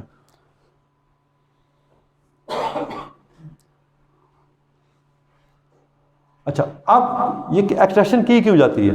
بالکل اس کی مثال ایسے ہے کہ جب آپ کسی چیز کا رب بناتے ہیں تو آپ کہتے ہیں، یا یخنی بناتے ہیں، یا کسی چیز کا ایکسٹریکٹ کرتے ہیں تو آپ کہتے ہیں کہ اس کا ہمیں فائدہ جلدی ہو جائے۔ تو بنیادی طور پہ یہ جو ایکسٹریکشن کی جاتی ہے، اس کا جو مقصد ہے وہ یہ ہے کہ جو کسی بھی پودے میں پائے جانے والے جو خواص ہیں، اس کے جو نباتاتی خواص ہیں، جو اس کے معالجاتی خواص ہیں، ان کو بڑھا دیا جائے، بجائے اس کے کہ آپ 5 خوراکوں میں کام ہو، وہ کام 1 خوراک میں ہونا چاہیے یا وہ 2 خوراکوں میں ہونا چاہیے۔ تو اس کو سپیڈ اپ کرنے کے لیے، اس کو بہتر کرنے کے لیے، اس کو پیوریفائی کرنے کے لیے آپ اس کو کرتے ہیں، اور اس میں آپ جو میتھڈ ہے پریزرویشن کا وہ وہی کرتے ہیں کہ آپ اس کو دوسری چیزوں کے ساتھ ملا کے محفوظ کر لیتے ہیں۔ اب میں نے آپ سے بات کی کہ جب ہم کسی چیز کا ایکسٹریکٹ نکالتے ہیں تو ایک وہ چیز ہے جس کا ایکسٹریکٹ نکالا جاتا ہے، اور دوسری چیز وہ ہے جس کے ساتھ نکالا جاتا ہے ایکسٹریکٹ۔ اس کو ہم سالونٹس کہتے ہیں عام طور پہ۔ مشہور جو سالونٹس ہیں، جس طرح الکوہول، جو لوگ دوائیاں بناتے ہیں، یہ ہومیو کی آپ دیکھتے ہوں گے جی کہ الکوہول، اور یہ سب سے زیادہ استعمال ہونے والی کیمیکل ہے الکوہول، ایتھائل الکوہول ہے یا میتھائل الکوہول ہے، اس لیے کہ اس کو واپس نکال لیا جاتا ہے اور اس کے ٹریسز باقی نہیں رہتے، جس کی وجہ سے دوائی میں اس کے اثرات نہیں ہوتے۔ سب سے دنیا کا بہترین جو محلل ہے، جو سالونٹ ہے، وہ پانی ہے۔ اللہ تعالیٰ نے یہ جو پانی، اللہ کہتا ہے میں نے ہر چیز پانی سے پیدا کر دی، تو یہ اتنا بڑا محلل ہے کہ اللہ تعالیٰ اس سے چاہے جو مرضی پیدا کر دے۔ تو سب سے بہترین جو ہے وہ محلل جو ہے وہ پانی ہے۔ لیکن ایک چیز جو دوا سازی میں جو ہمیں بہت اہمیت اس کو بھی دینی پڑتی ہے کہ یہ جو الکلائڈز ہوتے ہیں، جن کو کہ ہم الکلائڈز کہتے ہیں، موسٹلی جو الکلائڈز ہیں یہ واٹر سالوبل نہیں ہوتے، یہ پانی میں حل نہیں ہوتے، اور یہ سارے حل ہوتے ہیں الکوہل میں، جو ایتھائل الکوہل ہے۔ تو اس لیے جو عالمی طور پہ پوری دنیا میں یہ ہوتا ہے کہ پانی اور الکوہل ملا کے اس سے ایکسٹریکٹ کرتے ہیں۔ اب وہ جو الکوہل کی اس میں مقدار ہے وہ اب یہ دیکھی جاتی ہے کہ وہ اس میں کتنی ڈالنی ہے، یعنی کہ اگر کسی چیز میں آئل زیادہ ہے، روغنی چیز ہے، تو الکوہل بڑھا دیں گے، اگر روغن کم ہے تو الکوہل کم کر دیں گے، جب الکوہل کم کریں گے تو پانی بڑھا دیں گے، یعنی کہ اگر 30% آپ نے الکوہل رکھنی ہے تو 70% پانی ہوگا، اور اگر 60% الکوہل رکھنی ہے تو 40، اس کو رکھیں گے آپ 100 میں، کہ جب بھی فیصد ترکیب نکالیں گے تو ہمیں اپنے اس لکوڈ کو، اپنے اس سولوشن کو 100 پہ رکھنا پڑے گا، اس کو تصور 100 پہ کیا جائے گا۔ تو یہ الکوہل اور پانی کو ملانے سے عام طور پہ بہت اچھی ایکسٹریکشن جو ہے وہ ہو جاتی ہے۔ اب اس کے بعد جو ان ایکٹیو سبسٹنس ہیں وہ میں نے آپ کو پہلے بتا دیا کہ وہ چیزیں کہ جن کو ہم ان جو ایکسٹریکٹس ہیں محفوظ کرتے ہیں آسانی سے، اس میں جو سب سے امپورٹنٹ چیز ہے وہ ایک تو لیکٹوز ہے، جو عام طور پہ یوز ہوتا ہے انڈسٹری میں، بہت زیادہ یوز ہوتا ہے اس کو۔ دوسرے نمبر پہ جو ہے گم عربک، جس کو گوند ککر جو ہے، کیکر کا جو گوند ہے وہ کہا جاتا ہے، یہ دنیا میں جو اعلیٰ ترین گوند کیکر ہے وہ سوڈان کا ہوتا ہے، جو سوڈان سے آتا ہے، کیونکہ بہت بڑی بڑی انڈسٹریز ہیں وہاں پہ، سوڈان کا گوند سوڈانی کے نام سے بھی اس کو شاید کہا جاتا ہے۔ تو گم عربک ایکسیپینٹس کی بات کر رہا تھا جو غیر عامل اجزاء ہیں کہ جو آپ اس میں ایڈ کرتے ہیں ان کو سنبھالنے کے لیے، کیونکہ ایکسٹریکٹ عام طور پہ اگر آپ سنبھالیں گے نہیں تو وہ دوبارہ موئسچر لے کے دوبارہ وہ لیکویفائی ہونے کی طرف چلے جاتے ہیں، لہذا ان کو سنبھالنے کے لیے آپ کو ان میں کچھ اجزاء کو شامل کیا جاتا ہے، جن کو میں نے ابھی آپ کو بتایا کہ جس طرح یہ گم عربک وغیرہ ہیں، گوند پھلائی ہے، یہ ساری چیزیں ہیں۔ اچھا، اب اس کے بعد ہے ایکسٹریکٹ ریشو۔ یہ بڑا ایک اہم سوال ہے۔ اب ہم بڑھ رہے ہیں اسٹینڈرڈائزیشن کی طرف کہ چیزوں کے معیار کو کیسے آپ بنائیں گے، یہ سب سے ایک امپورٹنٹ پوائنٹ ہے۔ اب عام طور پہ کئی ریشوز ہوتی ہیں، وہ 10:1 ہے، 9:1 ہے، 6:1 ہے، 1:1 ہے، عام طور پہ کئی ہیں، لیکن سب سے جو بہترین ریشو ہوتی ہے جس پہ کیلکولیشن بہت آسان ہوتی ہے، مطلب آپ کو اگر ایک ریشو ہے اس کو ہم کہتے ہیں 5:1، یعنی کہ 5 اور 1 کی تناسب سے۔ اب یہ جو 5 اور 1 کا تناسب ہے جس کو 5:1 ریشو کہا جاتا ہے یا 5:1 کہا جاتا ہے، یہ اس لیے بہت زیادہ امپورٹنٹ ہے کہ اس میں آپ نے یہ جو 5 ہے، یہ جو 5 ہے اس میں یہ وہ حرب ہے کہ آپ نے 5 کلو ایک کوئی بھی جڑی بوٹی، کوئی بھی آپ نے 5 کلو لیا اور اس 5 کلو میں سے آپ نے جو ایکسٹریکٹ نکالا وہ نکلا 1 لیٹر یا 1 کلو، آپ اس کے کہیں، یعنی کہ 5 کلو حرب میں سے اگر 1 کلو ایکسٹریکٹ نکلتا ہے تو اس کو 5:1 کہا جاتا ہے۔ اس میں کئی اور بھی ہوتی ہیں، یعنی کہ آپ نے 10 کلو مال میں سے 1 کلو نکالا، آپ نے 9 کلو میں سے نکالا، آپ نے 1:1 کا بھی ایک ریشو ہے، وہ لیکوڈ ایکسٹریکٹ جو ہوتے ہیں ان میں ایسے ہوتا ہے 1:1۔ اب یہ 5 کلو نباتات میں سے یا جڑی بوٹی میں سے 1 کلو جو ایکسٹریکٹ ہے، جب بھی آپ نکالیں گے اور اس کو اسٹینڈرڈائز کریں گے 1 کلو پہ ہی کہ کلو نکلے گا، تو یہ اس کا سب سے بڑا فائدہ آپ کو یہ ہوگا کہ یہ 5واں حصہ بنتا ہے، اور یعنی کہ آپ 5 پہ ڈیوائڈ کر دیں گے اس کو۔ اس کا فائدہ یہ ہوتا ہے کہ آپ کو یہ پتہ ہوتا ہے کہ اگر میں نے یہ جو میں نے حاصل کرنا ہے، مجھے پاؤ چاہیے تو آپ 2.5 کلو ڈالیں گے، آدھا کلو چاہیے تو 2.5 کلو، اس کو آدھا کلو ڈالیں گے، 2.5 کلو ڈالیں گے تو یہ 500 ml، یعنی کہ آپ کو یہ پتہ ہوگا کہ آپ دوا سازی کرنے لگے ہیں، اور آپ کو یہ کہا جاتا ہے کہ آپ نے اس میں 1 پاؤ اس کا جوہر ڈالنا ہے یا ایکسٹریکٹ ڈالنا ہے کوئی دوا سازی کرنے کے لیے، تو آپ اس جگہ پہ وہ ویٹ رکھیں گے کہ جو آپ کو چاہیے اور جو آپ کو اصل اس جڑی بوٹی کا وزن چاہیے جس سے کہ آپ ایکسٹریکٹ کرنے کے بعد یہ نکالیں گے۔ تو یہ اس وقت زیادہ تر جو رائج ہے وہ 5:1 ریشو ہے۔ اس کا مطلب ہے کہ 5 کلو ہر میں سے، اب آپ جب مثال ہے کہ آپ نے کوئی آملے ڈال دیے ہیں 5 کلو اور آپ نے 1 کلو اس کا صحیح اسٹینڈرڈائز ایکسٹریکٹ لینا ہے، تو آپ لیٹ سپوز کہ آپ نے 2 کلو پانی ڈال دیا، 2.5 کلو پانی ڈال دیا پہلے اس میں، جس وقت وہ ایگزیکٹ 1 کلو پہ آئے گا تو یہ آپ کا اسٹینڈرڈ، اور جب بھی آپ اس کو رپیٹ کریں گے، جب آپ اس کو دہرائیں گے، آپ کا ایک سا نتیجہ جو ہے آتا رہے گا، لیکن اس میں شرط یہ ہے کہ جو عاملے ہیں وہ بھی ایک ہی سورس کے آتے رہیں، یعنی کہ اس کے اندر بھی جو کیمیائی اجزاء ہیں وہ ویری نہ کرتے ہوں، چینج نہ ہوتے ہوں، کہ کسی علاقے میں کچھ پراپرٹی اور ہوتی ہے، کسی علاقے میں پراپرٹی اور ہوتی ہے۔ اچھا، اب جو لکوڈ ایکسٹریکٹس ہوتے ہیں عام طور پہ، جو عام طور پہ ہم لکوڈ یوز کرا دیتے ہیں، تو اس میں عام طور پہ جو لکوڈ ایکسٹریکٹس کے لیے جو ریشوز لی جاتی ہیں وہ 1:1 لی جاتی ہیں، یا ایک ہی حصہ ڈال دیں، 1 کلو میں 1 کلو پانی ڈال کے نکالیں، اس کو اسٹینڈرڈائز کریں، 1 کلو میں 2 کلو پانی ڈال کے یا اس کا 2 کلو ایکسٹریکٹ کریں، یہ تو لکوڈ ایکسٹریکٹس آئیں گے۔ ٹنچر میں ہمیشہ جو ہوگا وہ اجزاء کم ہوں گے، جو سالونٹ ہوگا، جو الکوہول ہے وہ زیادہ ہوگی، یعنی کہ جو ٹنچرز بنائے جاتے ہیں، جو کہ ہمارا جو کہ طب کا حصہ نہیں ہے لیکن چونکہ سبجیکٹ کا حصہ ہے، وہ بتانا ضروری ہے۔ اس کے بعد ہے گلینیکل ایکسٹریکٹس، یہ یہاں پہ ابھی پاکستان میں بہت ریئر کوئی یوز کرتا ہے۔ یہاں پہ ایک کمپنی تھی ریسورس کلینیکلس کے نام سے، میں 2014 میں ان کو 1 سال میں نے کنسلٹنسی دی، وہ یہ بناتے تھے۔ اس میں بھی یہ ہوتا ہے کہ 4 کلو میں سے 1 کلو، 5 کلو میں سے ایک تو یہ گلینیکل ایکسٹریکٹس کرواتے ہیں عام طور پہ یہ سارے 7 8 9 10 یہ بہت سٹرونگ ہوتے ہیں. یہ خاص طور پہ جو 10 کلو میں سے آپ 1 کلو نکالیں گے تو آپ خود دیکھیں کہ اس میں جو اجزائے مؤثرہ ہیں وہ کتنے زیادہ ہوں گے. تو یہ بہت ہائی لیول کی دوائیاں بنتا ہے. اس کے بعد ہیں کنسنٹریٹڈ ایکسٹریکٹس. یہ وہ رب ہیں جن کی اب بات کرتے ہیں ہم لوگ. مطلب رسوند بنا لیتے ہیں, یہ جو اس کا رب السوس بنا لیتے ہیں, ملٹھی کا ایکسٹریکٹ بنا لیتے ہیں. تو جو کنسنٹریٹڈ یعنی کہ گاڑھے جو ہوتے ہیں یہ عام طور پہ اس طریقے سے بنائے جاتے ہیں, اور اس کی پوری ایک اپنی ایک سیکوینس ہوتا ہے جس کے ساتھ یہ بنائے جاتے ہیں. اور اس میں ظاہر ہے کہ آج کل جس طریقے سے کہ لیٹس سپوز کہ فلو بیڈ ڈرائرز ہوتے ہیں, اب اس میں آپ 1 گھنٹے میں 100 کلو جو لکوڈ ہوگا گاڑھا سا اس کو بالکل ڈرائی پاؤڈر میں کنورٹ کر دیتے ہیں.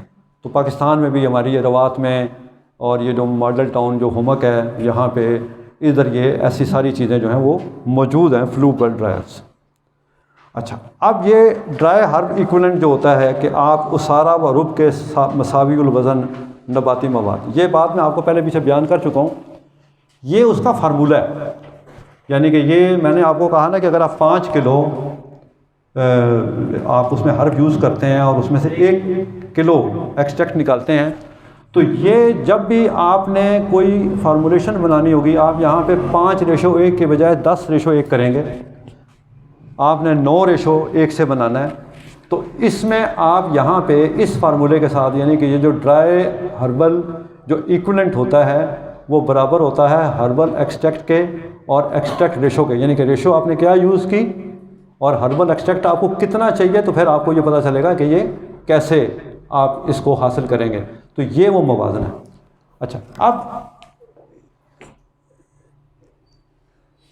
جزو مؤثرہ پہ ہم بات کر چکے ہیں کہ یہ جو قدرتی طور پہ پائے جانے والے جو معالجاتی خواص, یعنی کہ آپ کہتے ہیں جی کہ پودینے میں مینتھول جو ہے یہ جزو مؤثرہ ہے. اور 7 اجوائن جو ہوتا ہے تھائیمول, عام طور پہ خیال ہے کہ یہ اجوائن سے نکالا جاتا ہے, تو یہ ایسا نہیں ہے. 7 یہ جو اجوائن ہوتا ہے, اجوائن کا جو 7 ہوتا ہے جس کو تھائیمول کہتے ہیں, یہ اجوائن سے نہیں نکلتا. اس کے لیے تھائمس ولگیرس جس کو آپ عام طور پہ تھائم کہتے ہیں, جو کہ پیزا اور اس طرح کی ہرز میں وہ یوز ہوتا ہے, وہ جو تھائم کا جو پاؤڈر ہوتا ہے جس کو تومرو کہتے ہیں ہمارے ادھر گلگت بلتستان میں, یہ اجوائن سے زیادہ ایکسٹریکٹ اس میں ہوتا ہے اور اس کی ییلڈ ہوتی ہے, وائلڈ ہوتا ہے, بہت زیادہ ہوتا ہے. تو یہ عام طور پر اس میں سے نکالا جاتا ہے. تو یہ جتنی بھی چیزیں ہوتی ہیں اس کو ہم دیکھتے ہیں. مثلا ریٹھے میں جو امپورٹنٹ چیز کیا ہے, سیپونینز, یعنی کہ وہ صابن والا ایک صابنی مادہ جو ریٹھے میں ہوتا ہے, کہ جو آپ ریٹھے کو ویسے بھی آپ دیکھیں سکاکائی میں بھی یہی ہوتا ہے. اسی طریقے سے مختلف جو پودے ہوتے ہیں ان کے اندر ایک اپنا مطلب ملٹھی جو ہے اس میں جو گلیسرزین ہے جو اس کا رب بناتے ہیں, تو بیسیکلی وہ گلیسرزین ہوتی ہے, اس میں میجر کمپوننٹ وہ ہوتا ہے. لیکن ہم چونکہ ہولسٹک میڈیسن کی طرف رہتے ہیں اور ہولسٹک میڈیسن کا ہمیں یہ فائدہ ہوتا ہے کہ ہم پورے اس حصے کو نکال لیتے ہیں پانی اور الکوہل کے ذریعے. الکوہل نہیں کریں گے تو جوشاندہ تو نکالیں گے, کیونکہ یہ ایک الگ سبجیکٹ ہے جو کہ اس وقت میں بیان نہیں کر سکتا, وہ ایک الگ بڑا لینتھی پروسیس ہے اس کا بتانے کا. وہ اسپائجیرک میڈیسنس پہ ہے کہ اس میں صرف فائبر چھوڑ کے باقی کل اجزاء جو ہیں کسی پودے کے ان کو حاصل کر لیا جائے. تو یہ اس میں ایک خاص جو ہے وہ چیز ہوتی ہے. اچھا, اب یہ اسٹینڈرڈائزیشن, اب یہ جو اسٹینڈرڈائزیشن ہے اس میں نیچے کچھ آلات شلات ہم نے ڈالنے کی ویسے کوشش کی ہے کہ کس طریقے سے کی جاتی ہے, لیکن ظاہر ہے کہ وہ جب تک پریکٹیکلی آپ کو دکھائی نہ جائیں تو آپ اس میں نہیں کریں گے. میں چھوٹی سی ویڈیو اس کے بعد آپ کو دکھاؤں گا 3 منٹ کی, وہ آپ دیکھیے گا.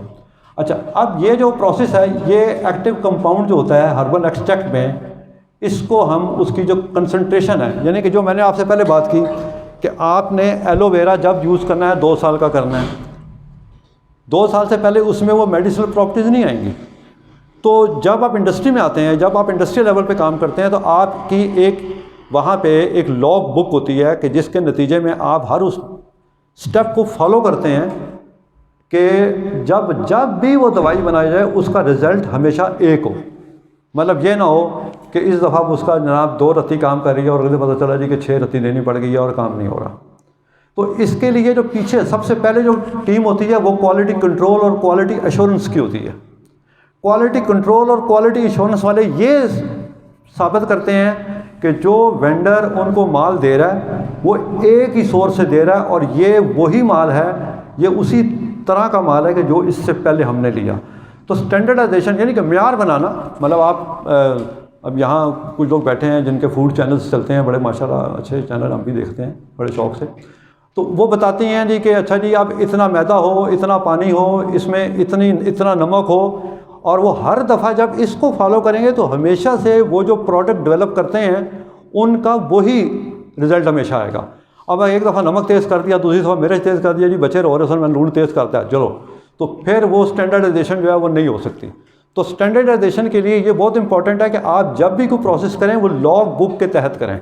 مہارت ہوتی ہے، لوگ اسٹیج پہ چلے جاتے ہیں کہ ان کے ہاتھوں کے جو پوریں ہوتی ہیں وہ ایک بہت قیمتی بیلنس جو ہوتے ہیں 7-7 8-8 لاکھ کا جو بیلنس ہوتا ہے بیٹلر کا اور سیگیٹوریس کا، ان سے بہتر وہ اپنے ہاتھوں سے بتا دیتے ہیں کہ اتنا وزن ہوگا، لیکن وہ ایک سٹیج ہوتی ہے تب جا کے وہ چیزیں آتی ہیں.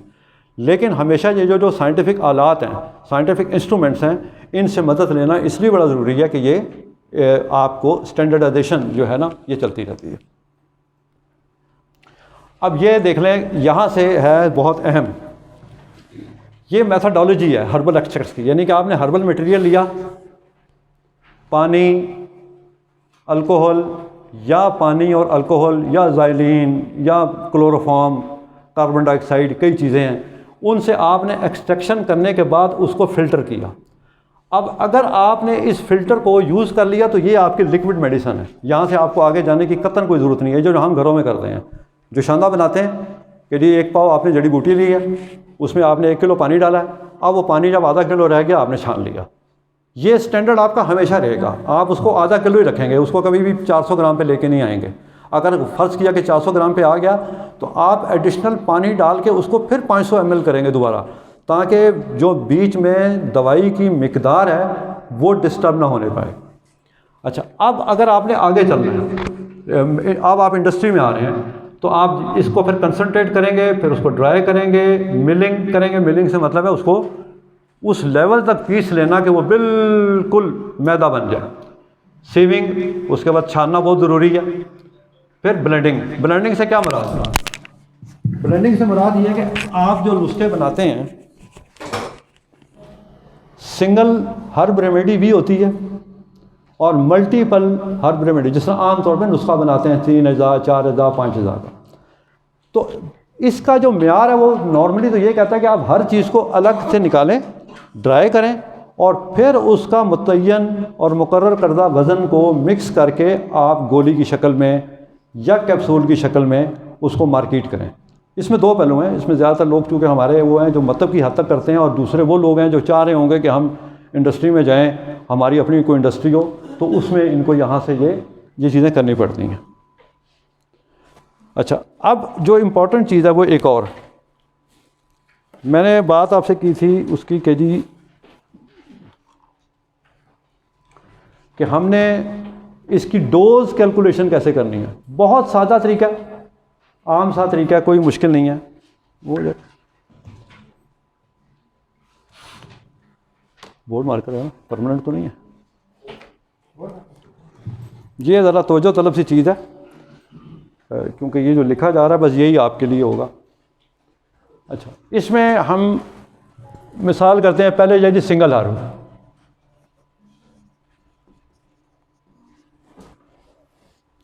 اور یہ ہے مرکب ملٹیپل. اچھا جی،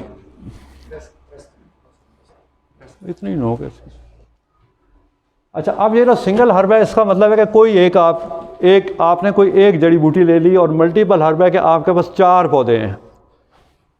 مطلب آپ ایک نسخہ بنانا چاہتے ہیں، آپ کہتے ہیں جی اس میں اجوائن بھی ڈال دو، اور اس میں سونٹھ بھی ڈال دیں، اور اس میں جناب تھوڑی سی چینی بھی ڈال دیں، اور اس میں زیرہ بھی ڈال دیں. کوئی 4 چیزیں آپ ڈال رہے ہیں. ہم پہلے سنگل ہرب کی طرف چلتے ہیں. فرض کیا کہ آپ نے ایک سنگل ہرب یوز کرنی ہے، اور آپ کہتے ہیں جی کہ میں نے جو ایکسٹریکشن کرنی ہے وہ کرنی ہے، اس کی جو بنانا ہے میں نے ایکسٹریکٹ، وہ بنانا ہے زیرے کا. مثال میں دے رہا ہوں. زیرہ سفید، آپ نے اب جس وقت زیرہ سفید لینا ہے، ظاہر ہے کہ آپ نے کچھ ایک چمچ تو نہیں لینی جب آپ ایکسٹریکشن کر رہے ہیں. آپ فرض کیا کہ 100 گرام جو ہے وہ زیرہ جو ہے وہ لے لیتے ہیں. 100 گرام 100 گرام آپ نے زیرہ لے لینا. شعیب صاحب ذرا نظر رکھیے گا. اب آپ نے یہ دیکھا کہ اور آپ نے اس کی ایکسٹریکشن کر لی، آپ نے اس کا جوشاندہ بنایا. جوشاندہ بنانے کے بعد آپ نے اس کو چھانا. چھاننے کے بعد آپ نے واٹر باتھ پہ اس کو گاڑھا کیا، اور گاڑھا کرنے کے بعد آپ نے اس کو پاؤڈر فارم میں کنورٹ کر لیا. اب ایک صورت تو یہ ہے کہ آپ نے اس ایکسٹریکٹ کو پاؤڈر بنا لیا ڈائریکٹ، اور ایک ہے کہ آپ نے اس میں کوئی دوسری چیز ایڈ کر کے ایکسٹریکٹ بنایا. فرض کیا کہ یہ جو ایکسٹریکٹ آپ کے پاس آیا یہ آیا ہے 60 گرام. ٹھیک ہے، یہاں تک کوئی کنفیوژن تو نہیں ہے؟ 5:1 ریشو کا نہیں ہے ہم نے. نہیں، میں یہ آپ کو ایک الگ چیز، وہ ایک الگ چیز ہے، وہ میں بتاتا ہوں آپ کو. یہ آپ نے تھوڑا سا چھوٹا سا بنانا ہے گھر پہ. آپ نے ایکسٹریکٹ آپ کے پاس 60 گرام آیا ہے. اب آپ نے 60 گرام میں 40 گرام جو ہے وہ آپ نے ایڈ کر دیا اس میں گوند کیکر، یا گوند کیکر کیا، یا آپ نے اراروٹ جو ہے اراروٹ کر دیا، اور یہ آپ نے پھر 100 گرام تیار کر لیا. اب لیکن آپ یہ دیکھیں کہ جو زیرہ 100 گرام تھا اس میں سے اصل جو آپ نے نکالا وہ کیا نکلا؟ 60 گرام. ٹھیک ہے، یہاں تک کلیئر ہے؟ اچھا، اب ہم دیکھتے ہیں کہ جی جو 100 گرام زیرہ تھا اس کی مقدار خوراک کیا تھی. مطلب ہم کہتے ہیں کہ جی کہ 1 گرام جو ہے وہ مقدار خوراک ہے سفید زیرے کی. اگر ہم اس کو زیرے کے طور پہ کھلائیں، 5 گرام بھی لوگ کھا لیتے ہیں، لیکن ہم 1 گرام تصور کرتے ہیں. اس کا مطلب ہے کہ اگر یہ 1 گرام کی ہو تو یہ کتنی خوراکیں بنی؟ 100. اب یہ جو 60 گرام ہے آپ کا، اس کو بھی آپ نے 100 پہ ہی تقسیم کرنا ہے، یعنی کہ اس میں سے آپ نے 100 خوراکوں پہ کنورٹ کرنا ہے، 100 ڈوزز. عام نسبت تناسب ہے، سمپل سی. یعنی کہ آپ نے خام حالت میں جو متعینہ مقدار کی خوراکیں تھیں، ایکسٹریکٹ نکالنے کے بعد ان خوراکوں کو آپ نے برابر کرنا ہے. ظاہر ہے کہ یہ 1 گرام سے کم ہو جائے گا، 0.6 آ جائے گا، اشاریہ یعنی کہ 4 رتی سے تھوڑا سا اوپر. ٹھیک ہے نا، 600 ملی گرام آ جائے گا. اب یہ اس کی ڈوز آ گئی. جب آپ 60 کو 100 پہ تقسیم کریں گے تو اس کی وہ ڈوزیں آ گئیں. اب آپ نے اس میں چونکہ یہ بھی شامل کیا ہوا ہے، 40 گرام تو آپ نے وہ بھی شامل کیا ہوا. ٹھیک ہے نا شعیب صاحب؟ ٹھیک ہے، 40 گرام آپ نے یہ بھی ایڈ کیا ہوا ہے اس میں. تو آپ نے تو اس کو دوبارہ 100 گرام پہ لے کے گئے ہوئے ہیں. تو کیا کرنا چاہیے؟ یعنی کہ اب یہ جو ہم نے انرٹ مٹیریل اس میں ڈالا ہے، اس کو ہم کیا کریں گے؟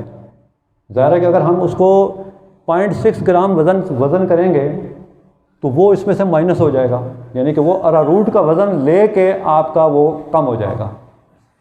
ایسے ہی ہے؟ نہیں سمجھ آئی؟ آ رہی ہے نا؟ مطلب آپ نے 100 خوراکوں میں 60 کو تقسیم کرنا تھا، یہ 40 بھی ساتھ ہے. تو یہ بھی جب آئے گا تو یہ لامحالہ جب اس کو 100 پہ تقسیم کریں گے تو یہ کم ہو جائے گا. ٹھیک ہے نا، ایسے ہی ہوگا نا کہ آپ اس کو کم کر دیں گے نا، یعنی کہ یہ اس میں سے 40% اس میں مزید آپ نے ایڈ کیا ہوا ہے. تو اس کے لیے آپ یہ کریں گے کہ اس ٹوٹل کا جب وزن کریں گے تو آپ یہ کریں گے کہ جی کہ مجھے 60 گرام چاہیے. تو اب آپ یہ دیکھیں گے کہ اگر یہ 100 ملی گرام جو ہے، اس 100 ملی گرام میں جو گوند ہے وہ آپ نے یعنی کہ جو آپ نے ایڈ کیا وہ 40% اس میں ایڈ کیا.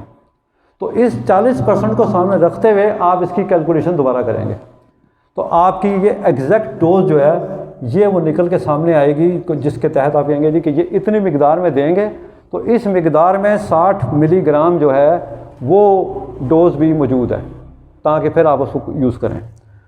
اسی طریقے سے اگر آپ ملٹیپل ہربس پہ جائیں گے، جو ملٹیپل ہربس ہیں، اس میں فرض کریں گے آپ نے 4 چیزیں ڈالی ہیں۔ ایک آپ نے ڈال دی ہے، مثال ہے کہ آپ عام حالات میں کہتے ہیں کہ جی 100 گرام اس میں ایک چیز تھی، 80 گرام دوسری چیز تھی، اور 60 گرام تیسری تھی، اور 20 گرام اس میں چوتھی تھی۔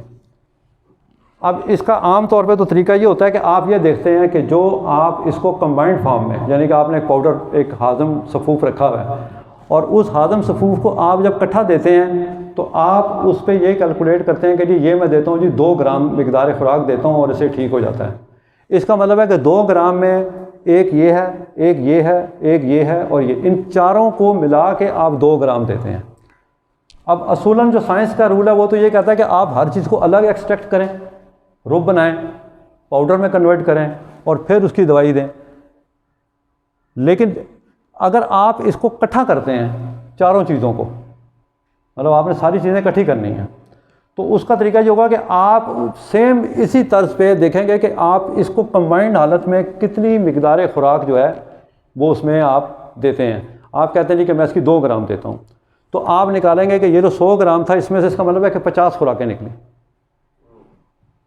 یعنی کہ 100 گرام کی 50 خوراکیں نکلیں نا، ٹھیک ہے۔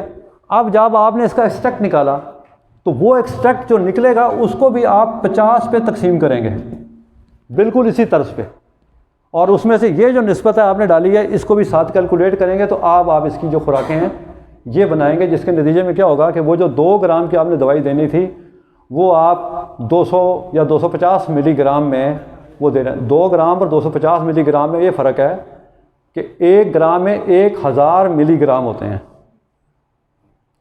تو 2 گرام کا مطلب یہ ہوا، یعنی کہ اگر آپ ضرب دیں 1000 سے تو 20,000، ٹھیک ہے، تو اس 20,000 میں سے آپ دے رہے ہیں 250 ملی گرام، یعنی کہ 2 رتی جس کو آپ کہتے ہیں۔ تو اب آپ اس سے یہ دیکھیں گے کہ آپ کی جو مقدار خوراک ہے وہ کم ہو کے کہاں پہ آ گئی، اس کی ایفیکیسی بڑھ گئی، اور نکلا بیچ میں سے کیا، فائبر۔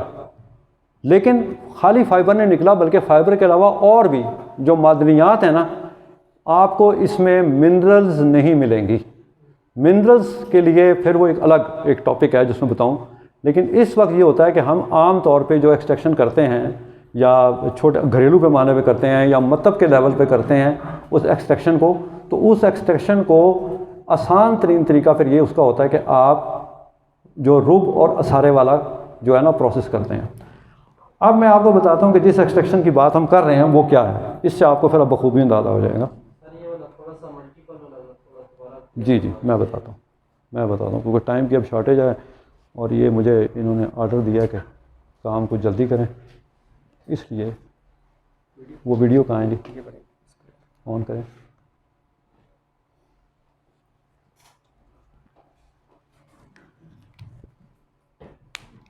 یہ ایک 3 منٹ کی فلم ہے، چھوٹی سی ویڈیو ہے، یہ ذرا آپ دیکھیں۔ یہ نیچے راؤنڈ باٹم فلاسک ہے جس میں عام طور پہ جو سالونٹ ہوتا ہے وہ ڈالا جاتا ہے، اور یہ سالونٹ سے پہلے اس نے کوئی شیشے کے ٹکڑے یا بیڈز ڈال دیے ہیں تاکہ جب ابال آئے تو پانی اوپر نہ آئے۔ یہ جو بیڈز ہوتے ہیں اس کے ڈالنے سے یہ فائدہ ہوتا ہے کہ یہ پانی جو ہے باہر نہیں آتا، اور یہ اب اس نے فنل لگا کے اس میں سب سے پہلے وہ لکوڈ جو ہے وہ ڈال دیا، جس کو آپ الکول کہیں پانی کے۔ یہ ہیٹ سورس ہے، اس کو ہیٹنگ مینٹل کہتے ہیں، اور اس میں یہ الیکٹریکلی آپریٹڈ ہوتا ہے اور اس کے ساتھ یہ چلتا ہے۔ یہ ہے ساکلیٹس، یہ ساکلیٹ اپریٹس ہے۔ اس میں یہ جو کوئی میٹیریل ہے، یہ جو وائٹ والا ہے اس کو تھمبل کہتے ہیں، یہ فلٹر پیپر سے بھی بنتا ہے اور یہ بنے بنائے مارکیٹ میں آتے ہیں۔ یہ اس تھمبل کو اس ساکلیٹ اپریٹس میں ڈال دیا جاتا ہے۔ اب یہ واٹر کنیکشن ہے،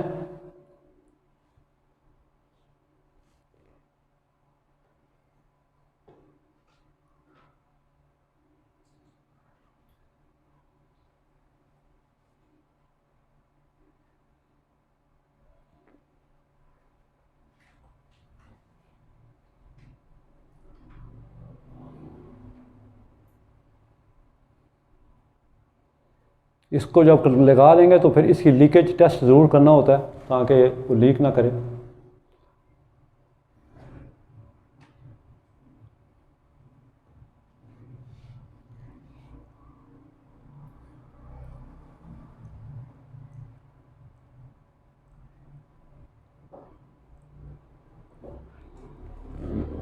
یہ لیکیج ٹیسٹ کیا جا رہا ہے تاکہ اس کو ٹھیک کر لیا جائے.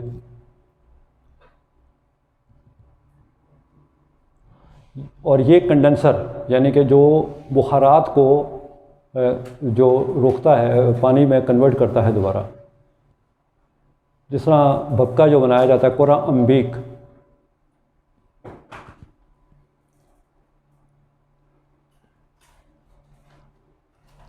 اب یہ دیکھیں یہ ساکلیٹس کا پروسیس شروع ہو گیا ہے اور اس میں یہ پانی ابل رہا ہے.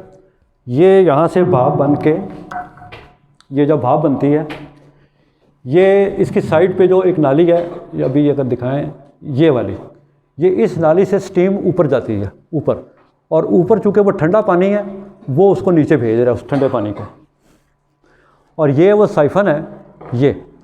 اب یہ جس وقت یہ دیکھیں یہ یہاں پہنچا اور یہ ویکیوم ٹوٹا اور یہ سارا پانی جو ہے یہ اس کے تھرو واپس نیچے فلاسک میں آ گیا. یعنی کہ یہ اوپر سے پانی آ رہا تھا، اس نے ان اجزاء کو حل کر کے وہاں تک گیا، ساتھ یہ سائفن گیا. اور یہ سائفن یہ وہ پروسیس ہے کہ جب آپ ایک دفعہ اس کو ایک سائیکل کہتے ہیں، یعنی کہ یہ جو سب کچھ جو گیا اوپر اڑ کے یہ ایک سائیکل کہلاتا ہے. اور یہ سائیکل جو ہے یہ بالکل اس وقت کام کو کمپلیٹ کر لیتا ہے.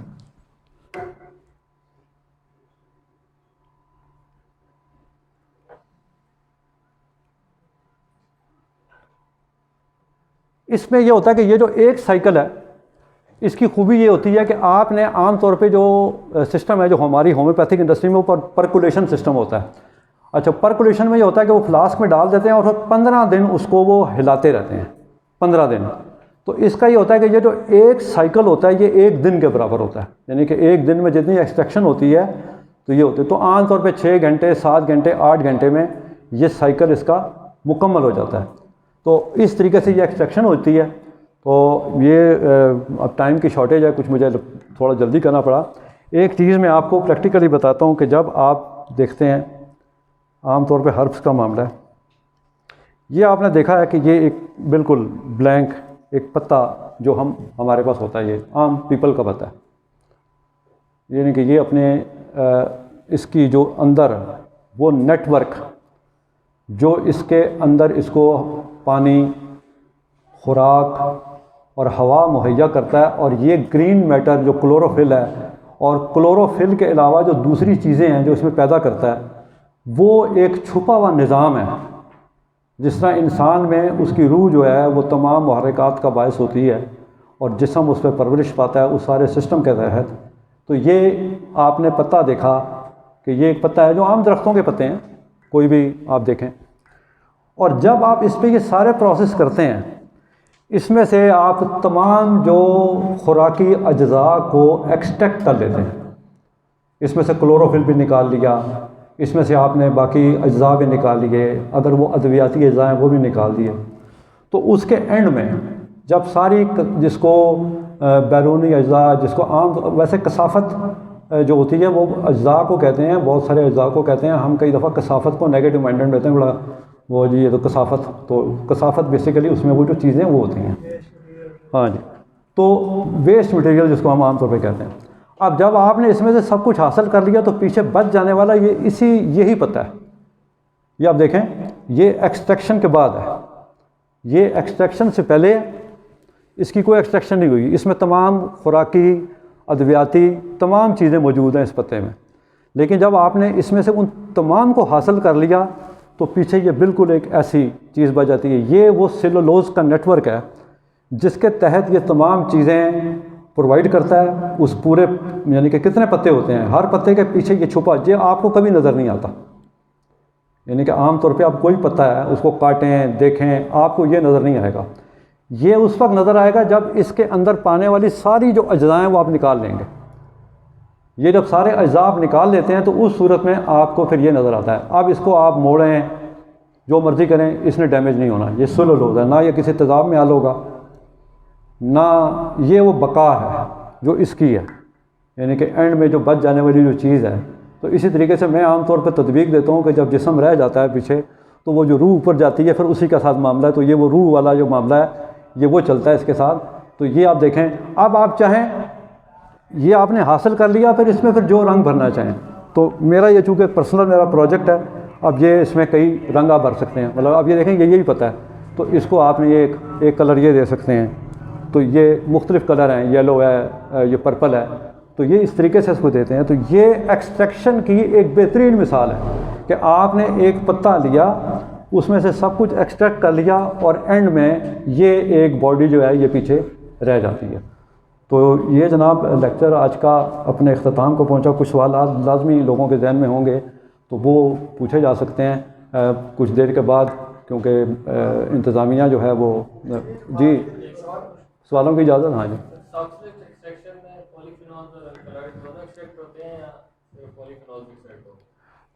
اصل میں دیکھیں دو چیزیں ہیں. اب سب سے پہلے تو یہ ہے کہ ہم اس کو بایولوجیکلی اس کو جب ہم سارے کو کیلکولیٹ کرتے ہیں تو فینولز جو ہوتے ہیں نا وہ زیادہ تر وہ ایکسٹریکٹ ہو جاتے ہیں. پولی فینولز جو ہوتے ہیں یہ سب سے زیادہ آتے ہیں، فلیونائڈز آتے ہیں، پولی فینولز آتے ہیں. سب سے زیادہ جو بنیادی طور پہ جو ایکٹیو پارٹ ہوتا ہے وہ الکلائڈز ہوتے ہیں بنیادی طور پہ. لیکن مسئلہ یہ ہے کہ الکلائڈ نارملی واٹر سالوبل نہیں ہوتے اور یہ الکول سالوبل ہوتے ہیں. مثلا ہمارے پاس یہاں لوگ آئے اور انہوں نے کہا جی کہ کچھ ہارمونس جو تھے فیمیل ہارمونس پہ، ایسٹروجن پہ اور پروجسٹرون پہ، جی پنج انگشت جو ہے ایگنس کاسٹس وائسٹیکس ایگنس، اس کو ہم یوز کراتے ہیں.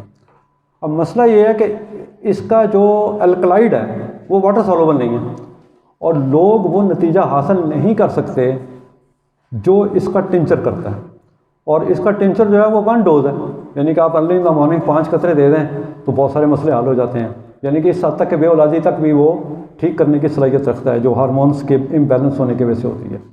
تو اس لیے زیادہ تر ہم جو طبی طریقہ کار ہے ہمارا، چونکہ ہم ہولسٹک اپروچ رکھتے ہیں، اس لیے ہم یہ چاہتے ہیں کہ الکلائڈز بھی آئیں، سپونینز بھی آئیں، فلیونائڈز بھی آئیں، جو کچھ بھی ہے نا ہمیں مل جائے تو ہم اس سارے کو لے کے چلیں.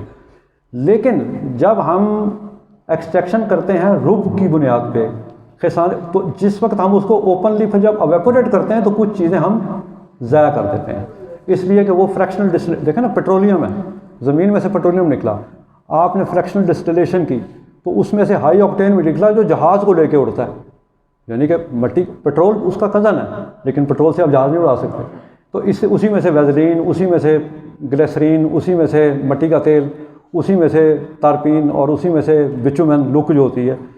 یہ فریکشنل ڈسٹلیشن ہے، ڈفرینٹ ٹیمپریچرز پہ یہ چیزیں جو ہیں آپ کو یہ نکالتے ہیں. تو ہمارا چونکہ ہولسٹک پہ اپروچ ہے اس لیے ہم سمجھتے ہیں کہ یہ سارا ہونا چاہیے، یعنی کہ کوئی جز ضائع نہیں جانا چاہیے.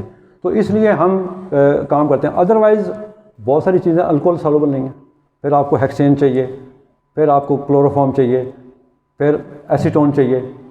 تو آئل سالوبل بھی ہوتی ہیں چیزیں، یہ جو لوگ آئلس بناتے ہیں تو آئل سالوبل ہوتی ہیں. تو یہ اس طریقے سے پھر چلتا ہے. لیکن ہمارا چونکہ اپروچ اور جس لیول پہ ہم یہاں پہ بھی بات کرتے ہیں، ہماری جو اپروچ ہوتی ہے کہ لوگ کم از کم سائنٹیفک ویز پہ آ جائیں، ان میتھڈالوجیز کو اپنا لیں. تو اس میں یہ ہوتا ہے کہ ہم چاہتے ہیں کہ یہ تمام چیزیں آئیں.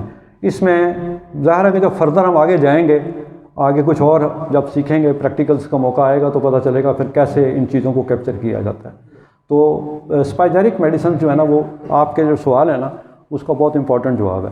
ایلوپیتھک میں چونکہ وہ پھر ایک خاص آئسولیشن پہ چلے جاتے ہیں، اس لیے پھر انہیں فلیونائڈ چاہیے ہوں گے. مطلب آپ نے جہاں پہ کوئی کسی کو تقویت پہنچانی ہے، وائٹامن شائٹامن کو مہیا کرنے ہیں تو آپ فلیونائڈز کر دیں گے. اور بہت ہی جو پاورفل ہے وہ ظاہر ہے ڈیفینیٹلی الکلائڈز ہوتے ہیں. سر اس میں آپ نے بتایا تھا نا کہ جب پیور ہرب ہمارے پاس ہوتی ہے تو اس کو جب ایکسٹریکٹ نکالنے کے لیے اس میں 1 اگر ہمارے پاس 500 گرام ہے تو ایکسٹریکٹ میں ہمارے پاس وہ 100 گرام آئے گی. لیکن اس میں واٹر کی یا الکوہل کی کوانٹٹی کا کوئی ہے نا. وہ جو آپ نے جو الکوہل ڈالنا ہے نا، میں نے شروع میں اس سے کہا تھا کہ اگر کسی چیز میں آئل زیادہ ہیں تو آپ الکوہل کی کوانٹٹی بڑھا دیں گے. یعنی کہ عام طور پہ جو سب سے بہترین ہوتا ہے نا وہ ہوتا ہے کتنے 37 لیکن بعد میں کچھ لوگ آئے تھے سر نے کاؤنٹ کیا ہے؟ ہاں سر سے پوچھ لینا. سر سے پوچھ کے جا کے آرام سے ٹھیک ہے زور سے ایکسٹرا پلیٹس بنا دیتے ہیں.